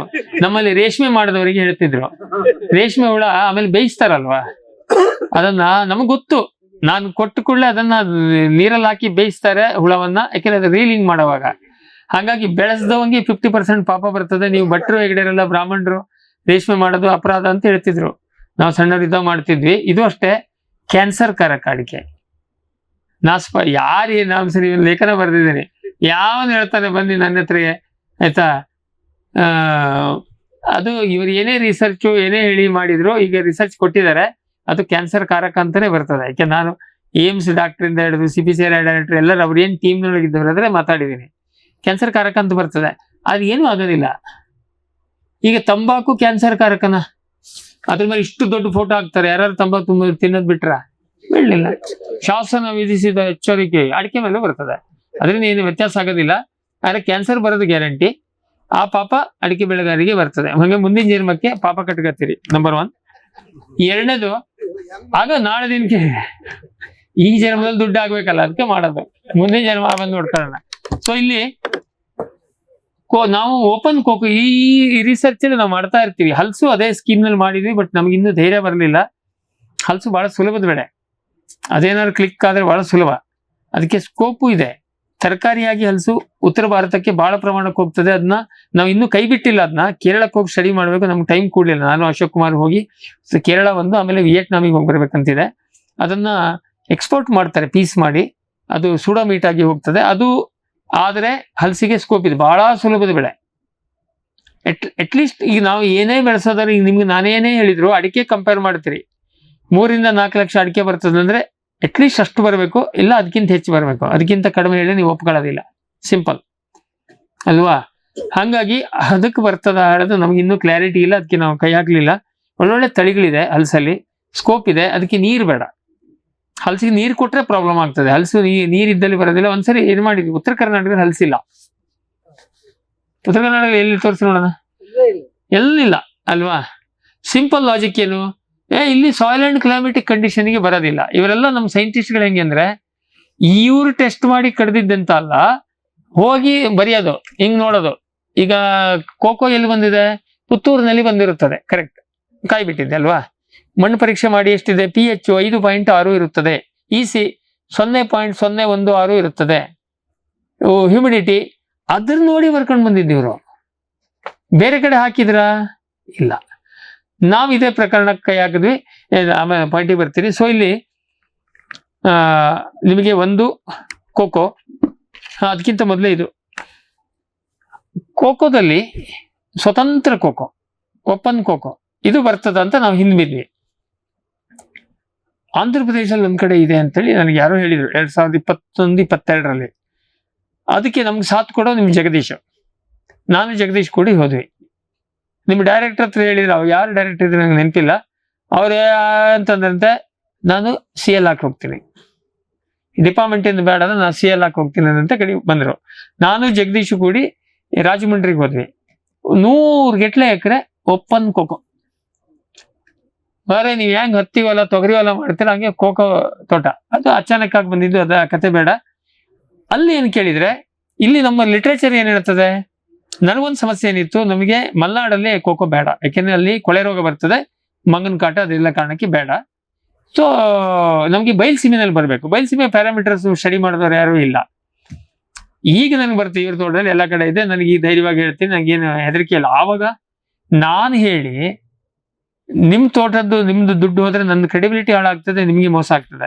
ಯಾವ CPCR ಸಪೋರ್ಟ್ ಇಲ್ಲ, ಅವ್ರು ಬೇಡ ಅಂತ ಹೇಳಿದ್ದಾರೆ.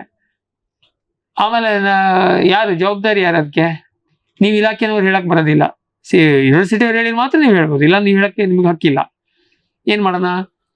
ನಾನು ಮತ್ತೆ ನಿಮ್ಮ ಇವರು ಅವಾಗ ಒಂದು ಟೀಮ್ ಕರ್ಕೊಂಡು ಹೋಗಿದ್ವಿ. ಕರಡಿ ಸಂಗಣ್ಣ ಅವಾಗ MP ಇದ್ರು, ಆಮೇಲೆ ಒಂದು 4 ಜನ MLAಗಳು, ನಂಗೆ ಈ ಹೆಸರೆಲ್ಲ ಮರ್ತೋಗಿದೆ. ಆಮೇಲೆ ಗಂಗಾವತಿ MLA ಒಬ್ರು ಇದ್ರು, ಆಮೇಲೆ ಮನೋಹರ್ ಮಸ್ಕಿ ಅವರು, ಎಲ್ಲ ಕೂಡಿ ನಾವು ಅಲ್ಲಿ ಕರ್ಕೊಂಡು 2ನೇ ರೌಂಡ್ ಕರ್ಕೊಂಡು ಹೋದ್ವಿ. ಅಲ್ಲಿ ಕಪ್ ಮಣ್ಣಿತ್ತು. ನಮ್ ಕಾಮನ್ ಸೆನ್ಸ್ ಎಲ್ಲ ಹೋದ್ರು ನಾವು ಫಸ್ಟ್ ಮಣ್ಣು ನೋಡ್ತೀವಿ, ಮೇಲೆ ನೋಡ್ತೀವಿ, ನಮ್ಮ ನೇಚರ್.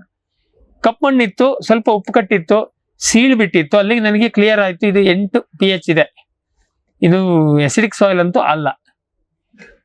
ನೀರು ಸ್ವಲ್ಪ ಮಟ್ಟಿಗೆ ಬಾಯಿಗೆ ಉಪ್ಪಿತ್ತು, ಅಂದ್ರೆ ಇದೆ. ಸ್ವಲ್ಪ ಮಟ್ಟಿಗೆ ಎಲೆ ಅಂಚು ಸುಟ್ಟಿತ್ತು, ಕ್ಲೋರೈಡ್ ಟಾಕ್ಸಿಸಿಟಿ ಅಥವಾ ಏನೋ ಸಾಲ್ಟ್ ಇಂಜುರಿ ಇದೆ. ಬಟ್ ಅದ್ಭುತವಾಗಿ ಎಕರೆಗೆ 10 ರಿಂದ 12 ಕ್ವಿಂಟಲ್ ಕೋಕೋ ಬರ್ತಾ ಇದೆ. 10 ರಿಂದ 12 ಕ್ವಿಂಟಲ್ ಕೋಕೋ ಬೀಜ ಬರ್ತಾ ಇದೆ. 15-20 ವರ್ಷದಿಂದ 100 ಎಕರೆ ಹತ್ರ ಇದೆ. ಸೊ ಪ್ರೂಫ್ ಇದೆ. ಅಲ್ಲಿಂದ ಮಣ್ಣು ಮತ್ತೆ ನೀರಿನ ಸ್ಯಾಂಪಲ್ ತಗೊಂಬಂದು ನನಗೆ ಈ ಲ್ಯಾಬಿನವ್ರ ಮೇಲೆ ನಂಬಿಕೆ ಇಲ್ಲ. ಬಾಗಲಕೋಟೆ ಕೊಟ್ಟೆ, GKVK ಕೊಟ್ಟೆ, ಶಿವಮೊಗ್ಗ ಕೊಟ್ಟೆ, 3 ಕಡೆ ಕೊಟ್ಟೆ. ಯಾಕೆಂದ್ರೆ ಯಾರಿಗೂ ಅಲ್ಲಿ ಟೆಸ್ಟ್ ಮಾಡೋದನ್ನೇ ಬರ್ಕೊಟ್ರೆ ಅಂತ ನನಗೆ ಅನುಮಾನ, ನಮ್ಮವ್ರ ಮೇಲೆ ನನಗೆ ಅನುಮಾನ. ಆಯ್ತಾ? ಎಲ್ಲರ ಹೇಳೇ ಕೊಟ್ಟಿದ್ದೀನಿ, ನಿನ್ ಮೇಲೆ ನಮ್ಗಿಲ್ಲ ನೋಡು, ನಾನು ಅದಕ್ಕೆ ಇನ್ನೂ 2 ಕಡೆ ಕೊಡ್ತಾ ಇದ್ದೀನಿ ಅಂತ. ಬಟ್ ಎಲ್ಲ ಕಡೆ ಸರಿ ಬಂತು. ಸೊ 8.16 pH, ಆಯ್ತಾ? 1.65 ಏನೋ EC ಆಯ್ತಾ, ಅಂದ್ರೆ ಸೌಳು ಲೈಟ್ ಆಗಿ. ಅಲ್ಲಿ ನೆನಪಕ್ಕಾಯ್ತು ಉತ್ತರ ಕರ್ನಾಟಕದಲ್ಲಿ ಎಲ್ಲ ಕಡೆ ಬರ್ತದೆ. ನಾವು ಯಾವ ರೆಕಮೆಂಡೇಶನ್ ಬೇಡ ಹಾಕರು ಅಂತಂದ್ವಿ, ಎಲ್ಲ ಕಡೆ ಬರ್ತಾ ಇದೆ.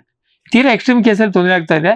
ಅದು ಕೋಕೋ ಏನ್ ಕೇಳಿದ್ರೆ, ಬರೇ ಓಪನ್ ಕೋಕೋ ಮಾಡಿದ್ರೆ 1 ಎಕರೆಗೆ 10 ರಿಂದ 12 ಕ್ವಿಂಟಲ್ ಬೀಜ ತೆಗಿತಾ ಇದ್ದಾರೆ. ಮತ್ತಾಗೇನ್ ನಂದು ಹೈಪೋಥೆಟಿಕಲ್ ಹೋಗಿ ನೋಡ್ಕೊಂಡ್ ಬನ್ನಿ, ಅಲ್ಲಿದೆ. ರವಿ ಪ್ರಸಾದ್ ಕೇಳಿಬೇಕಾದ್ರೆ ನಂಬರ್ ಕೊಡ್ತೀನಿ, ತೆಲುಗು ಬರೋರು ಮಾತಾಡ್ರಿ. 10 ರಿಂದ 12 ಕ್ವಿಂಟಲ್ ಕೋಕೋ ಬರ್ತದೆ. ಇವತ್ತಿನ ಡೇಟಿಗೆ 500 ರೂಪಾಯಿ ಕಾಮನ್ ಆಗಿ ನಿಂತಿತ್ತು, ಈಗ ಅದೇನೋ ಸ್ಟ್ರೈಕ್ ಆಗಿ 400 ರೂಪಾಯಿ ಇದೆ. ಒಂದು 500 ರೂಪಾಯಿ ಅವರೇಜ್ ಎಕ್ಸ್ಪೆಕ್ಟ್ ಮಾಡ್ಬೋದು. ಅಲ್ಲಿಗೆ 5 ರಿಂದ 6 ಲಕ್ಷ ರೂಪಾಯಿ ಕೋಕೋದಲ್ಲಿ ಬರ್ತದೆ ಓಪನ್ ಕೋಕೋ ಮಾಡಿದ್ರೆ. ಆಮೇಲೆ ಇದ್ರಂಗೆ ಮರ ಹತ್ತು ಕೊಯ್ದು ಕೆಡಗು ಎಂತ ಇಲ್ಲ, ನೆಲಕ್ಕೆ ನಿಂತ್ಕೊಂಡವೆ. ಗಂಡ ಹೆಂಡತಿ 2 ಜನ 4 ಜನ ಕೂಡಿ ಹ್ಯಾಂಡಲ್ ಮಾಡ್ತಾ ಇದಾರೆ. 20 ಎಕರೆ ಹ್ಯಾಂಡಲ್ ಮಾಡ್ತಾ ಇದಾರೆ. ಸೀಸನ್ ನಲ್ಲಿ ಲೇಬರ್ ತಗೋತಾರೆ, ಯಾಕೆಂದ್ರೆ ಅಷ್ಟೊಂದು ಕೊಯ್ಯಕ್ ಆಗೋದಿಲ್ಲ ಅಂತ ಹೇಳಿ. ಅದಕ್ಕೆ ಖರ್ಚು 1 ಎಕರೆಗೆ ಒಂದು 25,000 ಖರ್ಚು ಮಾಡ್ತಾರೆ. ಅದು ಯಾವುದು ಗೊಬ್ಬರಕ್ಕೆ. ನೀರು ಸ್ಪ್ರಿಂಕ್ಲರ್ ಮಾಡಿದ್ದಾರೆ.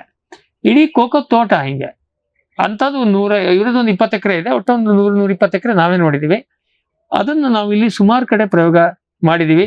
ಎಲ್ಲಾ ಕಡೆ ಚೆನ್ನಾಗಿ ಬರ್ತದೆ. ಬಟ್ ಇನ್ನು ಆ ಮಟ್ಟ ಕೋಕೋ ಬೆಲ್ಲ ಇವರು ಪ್ರಶಾಂತ್ ಎಲ್ಲಾಯ್ತು ಕೊಪ್ಪಳ ಹೊಸಪೇಟೆ ಕೋಕೋ ಎಲ್ಲ ಕಡೆ ಬರ್ತದೆ. ಅದನ್ನೇ ನಾವು ಈಗ ನಾನು ಅಡಿಕೆ ತೋಟದಲ್ಲಿ ಹೇಳಿದ್ರೆ ಅಡಿಕೆ ತೋಟದಲ್ಲಿ ಬರ್ತದೆ.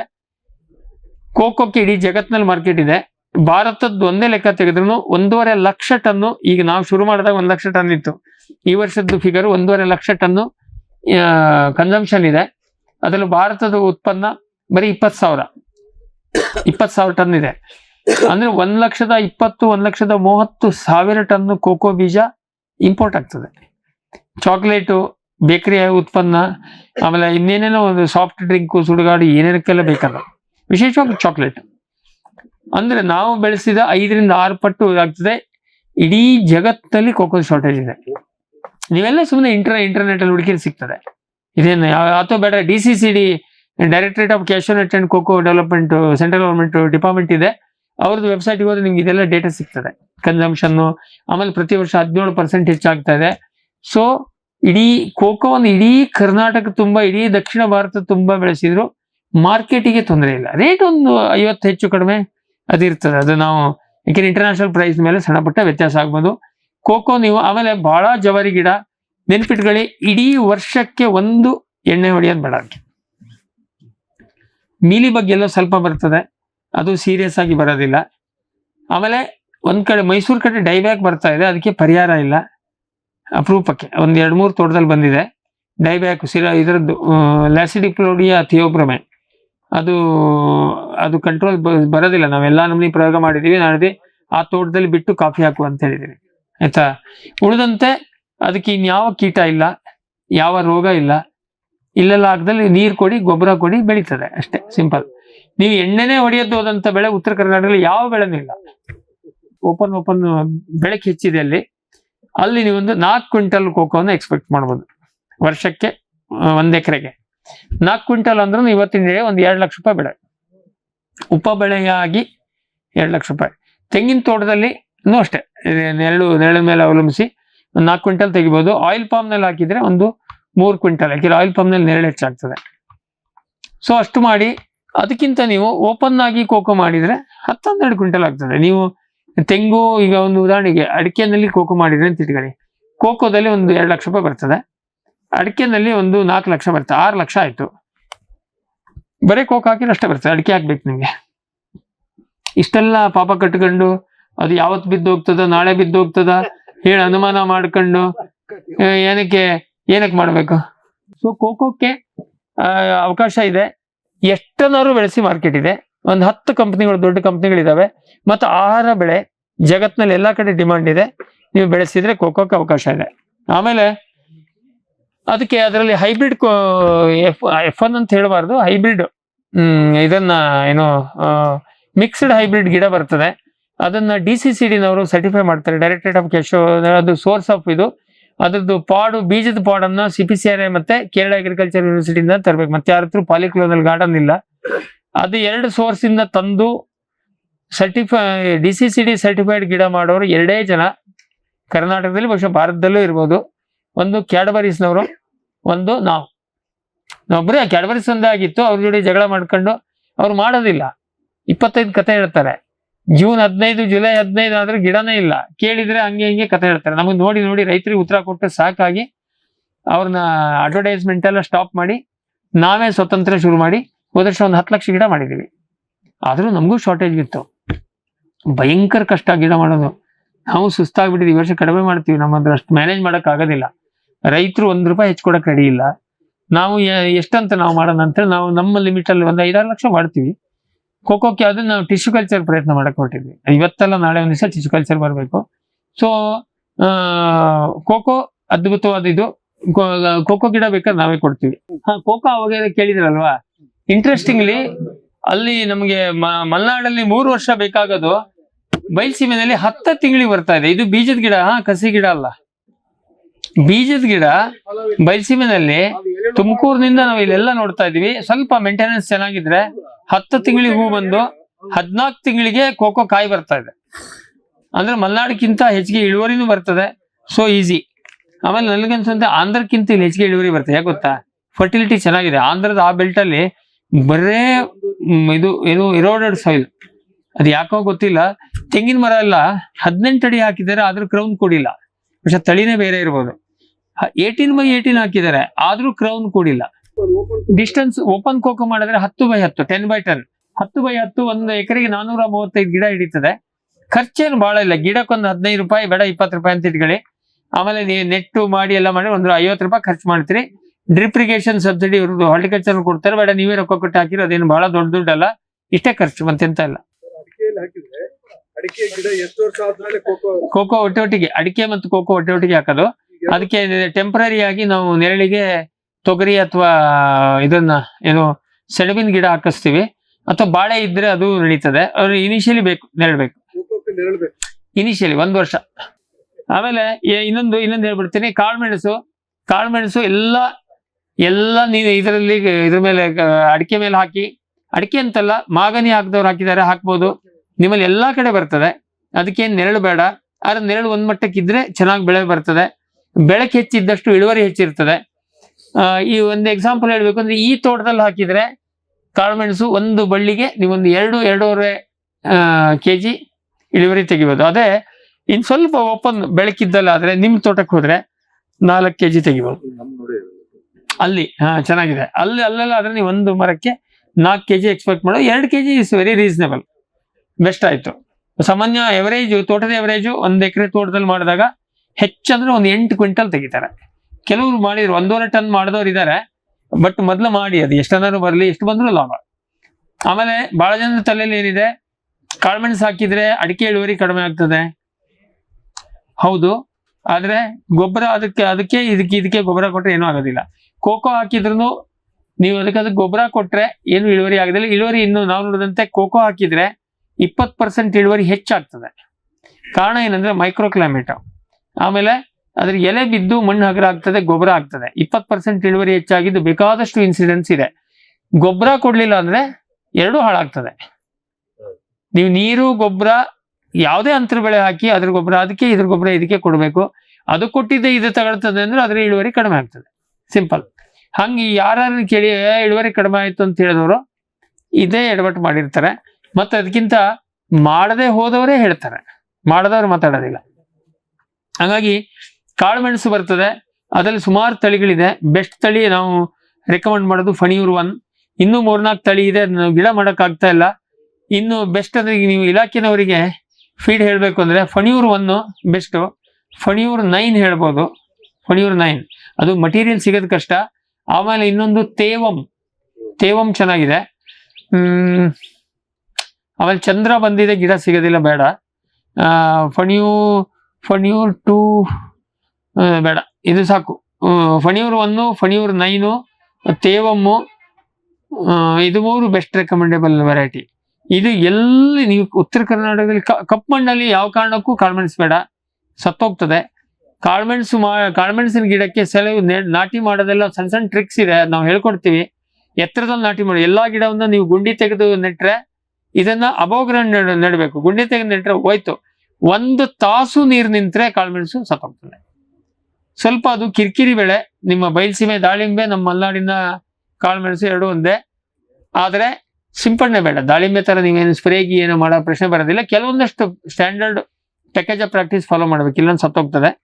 ಸೊ ಹಾಗಾಗಿ ಕಾಳುಮೆಣಸು ಅದ್ಭುತವಾಗಿ ಬರ್ತದೆ. ಅದಕ್ಕೆ ಬೇಕಾದ್ರೆ ನಾವು ಗೈಡ್ ಮಾಡ್ತೀವಿ. ಅದೇನು ನೋಡಲ್ಲ, ಗಿಡ ಸಿಗೋದು ಸ್ವಲ್ಪ ಕಷ್ಟ, ಹಂಗಾಗಿದೆ ಎಲ್ಲಾ ಕಡೆ ಡಿಮಾಂಡ್. ಕರ್ನಾಟಕಕ್ಕೆ ಹತ್ತತ್ರ ನಮ್ಮ ಎಸ್ಟಿಮೇಟ್ ಅಲ್ಲಿ 1 ಕೋಟಿ ಗಿಡ ಬೇಕು, ಗಿಡ ಮಾಡಕ್ ಆಗ್ತಾ ಇಲ್ಲ.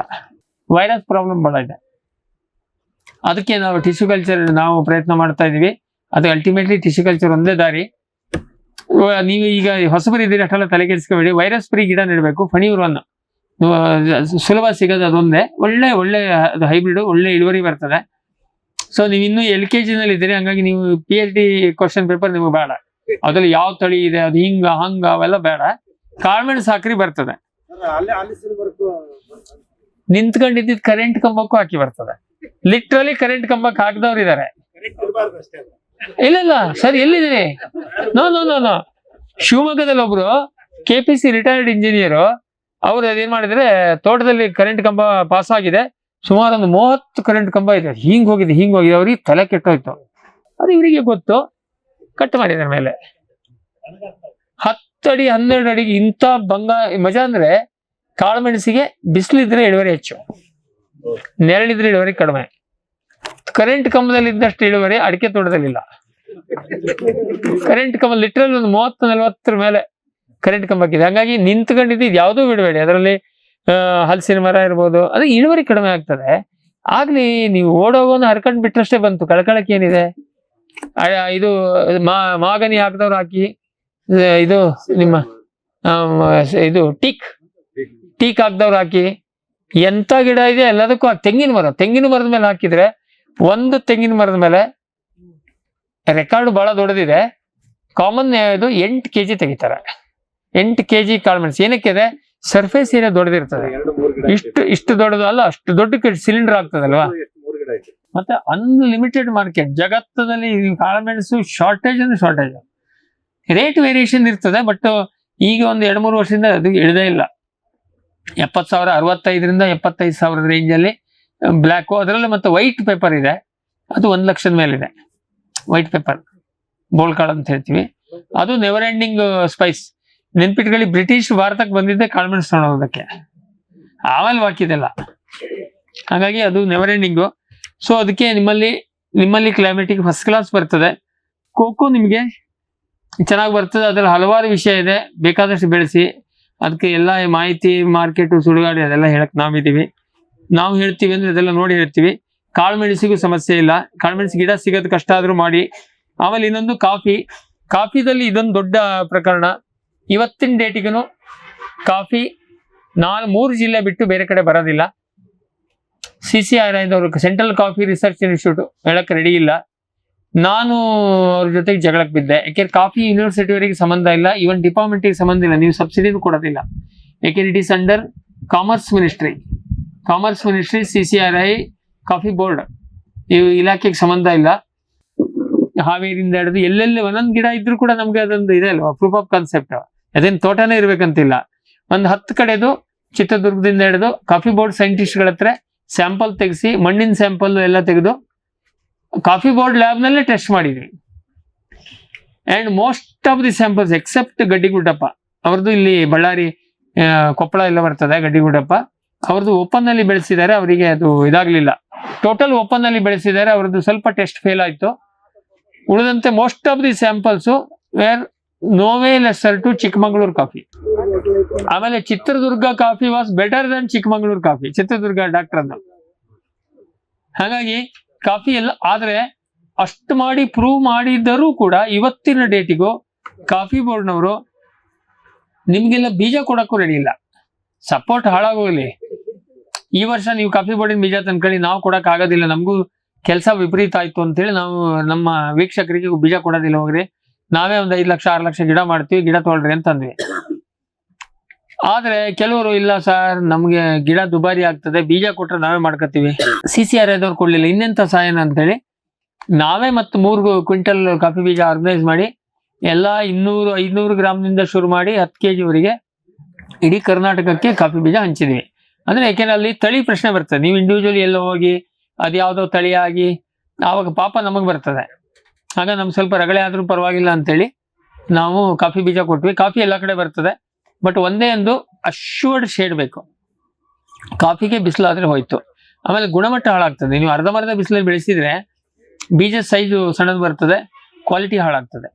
ಹಾಗಾಗಿ ಕಾಫಿ ಬರ್ತದೆ. ಇನ್ನೊಂದು ನಾವು ಅದರಲ್ಲಿ ಕಾಫಿನಲ್ಲಿ ಬರೀ ಅರೇಬಿಕಾ ಮಾತ್ರ ಮಾಡಬೇಕು.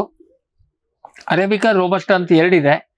ಅದರಲ್ಲಿ ರೋಬಸ್ಟಾ ಬಹಳ ದೊಡ್ಡ ಗಿಡ ಬೆಳೀತದೆ. ಅಡಿಕೆ ತೋಟದಲ್ಲಿ ಹಾಕಿದ್ರೆ ಅಡಿಕೆಗೆ ತೊಂದರೆ ಆಗ್ತದೆ.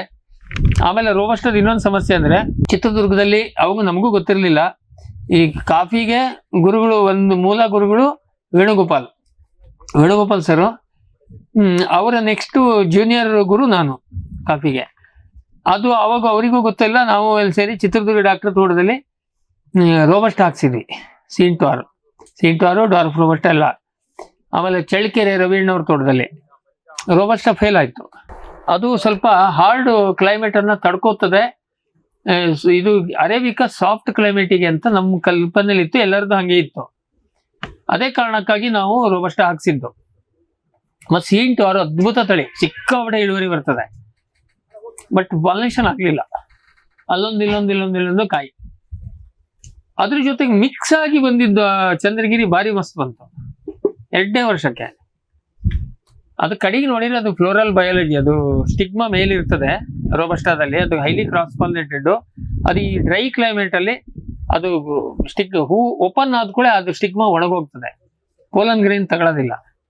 ವೆರಸ್ ಅರೇಬಿಕಾದಲ್ಲಿ ಸ್ಟಿಗ್ಮಾ ಆಳದಲ್ಲಿ ಇರ್ತದೆ, ಮೇಲಿಂದ ಎಂತರ್ಸ್ ಇರ್ತದೆ. ಅದು ಗಾಳಿ ಬಂದು ಹೊಡೆದ್ರು ಇಲ್ಲಿ ಹೊಡಿತದೆ, ಸ್ಟಿಗ್ಮಾ ಡ್ರೈ ಆಗೋದಿಲ್ಲ, ಪಾಲಿನೇಷನ್ ಆಗ್ತದೆ. ಅದನ್ನು ಯಾರು ನಮ್ಗೆ ಯಾವ ಸೈಂಟಿಸ್ಟ್ಗಳಿಲ್ಲ ಅಂದ್ರೆ, ಯಾರು CCR ಆದವ್ರು ಯಾರು ಸ್ಟಡಿ ಮಾಡಲಿಲ್ಲ. ನಾನು ವೇಣುಗೋಪಾಲ್ ಸರ್ ಒಂದ್ಸರಿ ಚಳ್ಳಕೆರೆಗೆ ಹೋದಾಗ ತಲೆ ಕೆಡಿಸ್ಕೊಂಡು ಏನಕ್ಕಿರ್ಬೋದು ನೋಡಿ, ಅದನ್ನೆಲ್ಲ ಯಾರೋ ಬಾಟನಿಸ್ಟಿಗೆಲ್ಲ ಕಳಿಸಿ ಅದೆಲ್ಲ ನೋಡಿ ಕಡೆಗೆ ನಮ್ಗೆ ಅದು ಕಡೆಗೆ ಇಟ್ ಇಸ್ ಪ್ರೂವನ್. ಆಮೇಲೆ ಚಿತ್ರದುರ್ಗ ತೋಟದಲ್ಲಿ ಡಾಕ್ಟರ್ ಪೂರ್ತಿ ಅವರಿಬ್ರು ಚಳ್ಳಕೆರೆ ಅಷ್ಟು ಸೀಂಟು ಅವ್ರು ಕಿತ್ತಾಕಿ ಎಲ್ಲ ಅರೇಬಿಕಾ ಹಾಕಿದ್ದಾರೆ. ರೋಬಸ್ಟಾಕ್ಕೆ ಬೆಳಕು ಹೆಚ್ಚಿಗೆ ಬೇಕು. ಈ ನೆರಳಲ್ಲಿ ರೋಬಸ್ಟಾ ಇಳುವರಿ ಚೆನ್ನಾಗಿ ಬರೋದಿಲ್ಲ, ಅದಕ್ಕೆ 40% ಮಾತ್ರ ನೆರಳು. ವೆರಸ್ ಅರೇಬಿಕಾದಲ್ಲಿ 60% ನೆರಳು ಬೇಕು. ಹಾಗೆ ಅಡಿಕೆ ತೋಟದ ನೆರಳು ಅರೇಬಿಕಾಕ್ಕೆ ಸೂಕ್ತ. ಮತ್ತೆ ನಿಮಗೆ ಅರೇಬಿಕಾ ಗಿಡ ಸಣ್ಣದು ಬರ್ತದೆ, ಅವಾಗ ಈ ಅಡಿಕೆ ತೋಟದ ಸ್ಟ್ರಕ್ಚರ್ಗೆ ಮ್ಯಾಚ್ ಆಗ್ತದೆ. ನೀವು ಕಾಫಿ ಹಾಕಕ್ ಹೋಗಿ ಅಡಿಕೆ ತೋಟ ಎಲ್ಲ ಹಾಳಾದ್ರೆ, ಅಡಿಕೆ ಇಳುವರಿ ಕಡಿಮೆ ಆದ್ರೆ, ಓಡಾಡಕ್ ಜಾಗ ಇಲ್ಲ ಅಂದ್ರೆ ಕಾಫಿ ಕಿತ್ತಾಕ್ತಾರೆ ಆಯ್ತಾ. ಆವಾಗ ಏನೇ ಉಪಬೆಳೆ ಮಾಡಿದ್ರು ಮೂಲ ಬೆಳೆಗೆ ತೊಂದರೆ ಕೊಡಬಾರದು. ಆ ಕಾರಣಕ್ಕಾಗಿ ಅರೇಬಿಕಾ ಬಿಟ್ಟರೆ ಬೇರೆ ಇಲ್ಲ. ಅರೇಬಿಕಾದಲ್ಲಿ ಅಟ್ಲೀಸ್ಟ್ ಒಂದು 10 ತಳಿ ಇದೆ, ಬಟ್ ಅದರಲ್ಲಿ ಬೆಸ್ಟ್ ತಳಿ ಚಂದ್ರಗಿರಿ ಮಾತ್ರ. ಹಂಗಾಗಿ ಚಂದ್ರಗಿರಿ ಕಾಫಿ ಹಾಕ್ತೀರಿ, ಚಂದ್ರಗಿರಿ ಹಾಕಿ. ಆದರೆ ಹೊಸ ತೋಟದಲ್ಲಿ ಬೇಡ, ಬೆಳವಣಿಗೆ ಸರಿಯಾಗಿ ಬರೋದಿಲ್ಲ. ಇಷ್ಟು ನೆರಳಾದ್ಮೇಲೆ ಇಲ್ಲಿ ನೀವು ಕಾಫಿ ತುಂಬಿಸಿದ್ರೆ ಅದ್ಭುತವಾಗಿ ಬರ್ತದೆ. ಇನ್ನೂ ಸ್ವಲ್ಪ ನೆರಳು ಕಡಿಮೆ ಇದ್ರೂ ಸಾಕಾಗ್ತದೆ. ನಿಮ್ಮ ತೋಟ ಎಲ್ಲ ಓಕೆ. ಅಡಿಕೆಗೆ ಪರ್ಯಾಯ ಅಂದ್ರೆ ಕೋಕೋ, ಓಪನ್ ಕೋಕೋ ಮಾಡ್ಬೋದು. ಅಡಿಕೆ ಅಷ್ಟೇ ಅಥವಾ ಅದಕ್ಕಿಂತ 1 ಲಕ್ಷ ಹೆಚ್ಚಿಗೆ ಇಳುವರಿ ತೆಗಿಬೋದು. ಸೇಫ್ ಬೆಳೆ, ರೋಗ ಇಲ್ಲ, ಕೀಟ ಇಲ್ಲ, ಮಾರ್ಕೆಟಿಗೆ ಎಂದು ಮಾರ್ಕೆಟಿಗೆ ತೊಂದರೆ ಇಲ್ಲ. ಇನ್ನೊಂದು ಆಪ್ಷನ್ನು, ಕೆಂಪು ಮಣ್ಣಿನ ಹೊಲ ಇದೆ, ನೀರು ಇಂಗ್ತದಂತಾದ್ರೆ ಸಿಲ್ವರ್ ಓಕ್ ಗಿಡ ಹಾಕೊಂಡು, ಅದು ನಾವು ಕಾಮನ್ ಆಗಿ ರೆಕಮೆಂಡ್ ಮಾಡೋದು, ಸಿಲ್ವರ್ ಓಕ್ ಗಿಡ ಹಾಕಿ ಅದ್ರ ಮೇಲೆ ಕಾಳ್ಮೆಣಸು ಹಚ್ಚೋದು, ಚಿತ್ರದುರ್ಗ ಡಾಕ್ಟರ್ ಮಾಡಿರೋದು, ಮಧ್ಯದಲ್ಲಿ ಕಾಫಿ ಹಾಕೋದು. ಸೊ ಅಲ್ಲಿಗೆ ಒಂದು ಏನಿಲ್ಲ ಅಂದ್ರೂ ಈ ಚಿತ್ರದುರ್ಗ ಡಾಕ್ಟರ್ ರೆಫರೆನ್ಸ್ ಅಥವಾ ಅದಕ್ಕೆ ಈಕ್ವಲೆಂಟ್ ಲೆಕ್ಕ ತೆಗೆದ್ರೆ ಏನಿಲ್ಲ ಅಂದ್ರೂ 1 ಟನ್ನು ಕಾಫಿ, 1.5 ಟನ್ನು ಕಾಳುಮೆಣಸು ಆಯ್ತಾ. ಇವತ್ತಿನ ಡೇಟಿಗೆ 1.5 ಟನ್ ಕಾಳುಮೆಣಸು ಅಂದ್ರೆ 10 ಲಕ್ಷ ಆಯ್ತು ಖರ್ಚಿದೆ. ಅದು ಗ್ರಾಸ್ ಇನ್ಕಮ್. ಕಾಫಿ 1 ಟನ್ ಅಂದ್ರೆ ಸ್ವಲ್ಪ ಹೆಚ್ಚು ಕಮ್ಮಿ 3 ಲಕ್ಷ, 13 ಲಕ್ಷ ರೂಪಾಯಿ ಗ್ರಾಸ್ ಇನ್ಕಮ್ ಇದೆ. ಖರ್ಚು ನಾವು ನೋಡಿದಂತೆ ಸಾಮಾನ್ಯವಾಗಿ ಕಾಫಿ ದುಡ್ಡು ಬಂದಷ್ಟು ಖರ್ಚಿಗೆ ಹೋಗ್ತದೆ.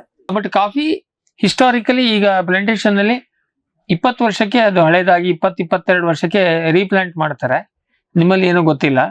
ಕೋಕೋದಲ್ಲಿ ಆಂಧ್ರದಲ್ಲಿ 34 ವರ್ಷದ್ದು ಇನ್ನೂ ಚೆನ್ನಾಗಿದೆ. ಕಾಳು ಮೆಣಸು ಇಂಟ್ರೆಸ್ಟಿಂಗ್ಲಿ ಅದು ಚಿರಾಯು. ಸಾಮಾನ್ಯವಾಗಿ ಅದು ಮಧ್ಯದಲ್ಲಿ ಸತ್ತೋಗಿ ಏನೋ ಕಾರಣಕ್ಕೆ ಇಡೀ ಮರನೇ ಹೋಯ್ತು, ಅಥವಾ ಅದು ಮೂಲ ಮರನೇ ಸತ್ತೋಯ್ತು ಕಡ್ದಾಕಿದ್ರೆ ಅದು ಕೇಸ್ ಬೇರೆ. ಕಾಳುಮೆಣಸು ಸಿಲ್ವರ್ ಓಕ್ ಒಂದು ಟಾಟಾ ಎಸ್ಟೇಟ್ ನಲ್ಲಿ ಇದೆ. ಒಂದು ಕಾಳುಮೆಣಸು ಒಂದೇ ಮರದಲ್ಲಿ ಸಿಲ್ವರ್ ಓಕ್ ಮೇಲೆ 184 kg ಗ್ರೀನ್ ಕೊಯ್ದಿದ್ದಾರೆ. 184 kg ಅಂದ್ರೆ ಸ್ವಲ್ಪ ಕಮ್ಮಿ 6 3 18 60 kg ಡ್ರೈ ಪೇಪರ್. ಆಮೇಲೆ ಚಾಕು ಇಲ್ಲಿ ಜೋಸೆಫ್ ಚಾಕು ಇದ್ದಾರೆ. ಒಂದು ಮಾವಿನ ಮರದ ಮೇಲೆ ಇಲ್ಲಿ ರಿಪ್ಪನ್ಪೇಟೆ ಒಂದು ಮಾವಿನ ಮರದ ಮೇಲೆ ಸಾಮಾನ್ಯ ಪ್ರತಿ ವರ್ಷ ಅವರು ಸುಮಾರು ವರ್ಷದಿಂದ 20 ರಿಂದ 22 kg ಡ್ರೈ ಪೇಪರ್ ತೆಗಿತಾ ಇದ್ದಾರೆ ಒಂದು ಮರಕ್ಕೆ. ಕಾಳುಮೆಣಸಲ್ಲಿ ಏನಾಗ್ತದೆ ಅಂದ್ರೆ ಫಸ್ಟಿಗೆ ನೀವು ಮರಕ್ಕೆ ಹತ್ತಿರಲ್ವಾ, ಅದು ಎಲ್ಲ ತುಂಬ್ಕೊಂಡು ಎಲ್ಲಿ ಯಾವ ಬಳ್ಳಿ ಎಲ್ಲಿ ಬಿಟ್ಟಿದೆ ಗೊತ್ತಿಲ್ಲ, ಫುಲ್ ಸಿಲಿಂಡರ್ ಆಗ್ತದೆ. ಅವಾಗ ಮಾತ್ರ ನಿಮಗೆ ದುಡ್ಡು ಆಗ್ತದೆ. ಆಮೇಲೆ ಏನ್ ಕೇಳಿದ್ರೆ ನೀವು ನೆಲದಲ್ಲಿ ಅದು ರನ್ನರ್ಸ್ ಹಿಂಗ್ ಹೋಗ್ತಾ ಇರ್ತದೆ, ಅದನ್ನ ನಿಧಾನ ಎತ್ತಿ ಅದನ್ನ ಹಂಗೆ ಕಟ್ಟೋದು. ಅಲ್ಲಿ ಹೊಸ ಹೋಗ್ತದೆ, ಅಪ್ಪ ಅಲ್ಲಿಂದ ಮಗ, ಮತ್ತೊಂದ್ ದಿವಸ ಮೊಮ್ಮಗ, ಅದು ಹಳೆ ತಿದ್ದಿದ್ದು ಯಾವಾಗ ಹೋಯ್ತು ಗೊತ್ತಿಲ್ಲ ಬೆಳಿತಾನೆ ಇರ್ತದೆ. ಹಾಗಾಗಿ ಕಾಳುಮೆಣಸು ರೀಪ್ಲಾಂಟಿಂಗ್ ಕಾನ್ಸೆಪ್ಟ್ ಇಲ್ಲ, ಆಲ್ಮರ ಇದ್ದಂಗೆ ರೀಪ್ಲಾಂಟಿಂಗ್ ಕಾನ್ಸೆಪ್ಟ್ ಇಲ್ಲ. ಹಾಗಾಗಿ ಏನಾದ್ರು ಸತ್ತೋಗಿ ಮರ ಹೋದ್ರೆ extra case, but otherwise no question of replanting.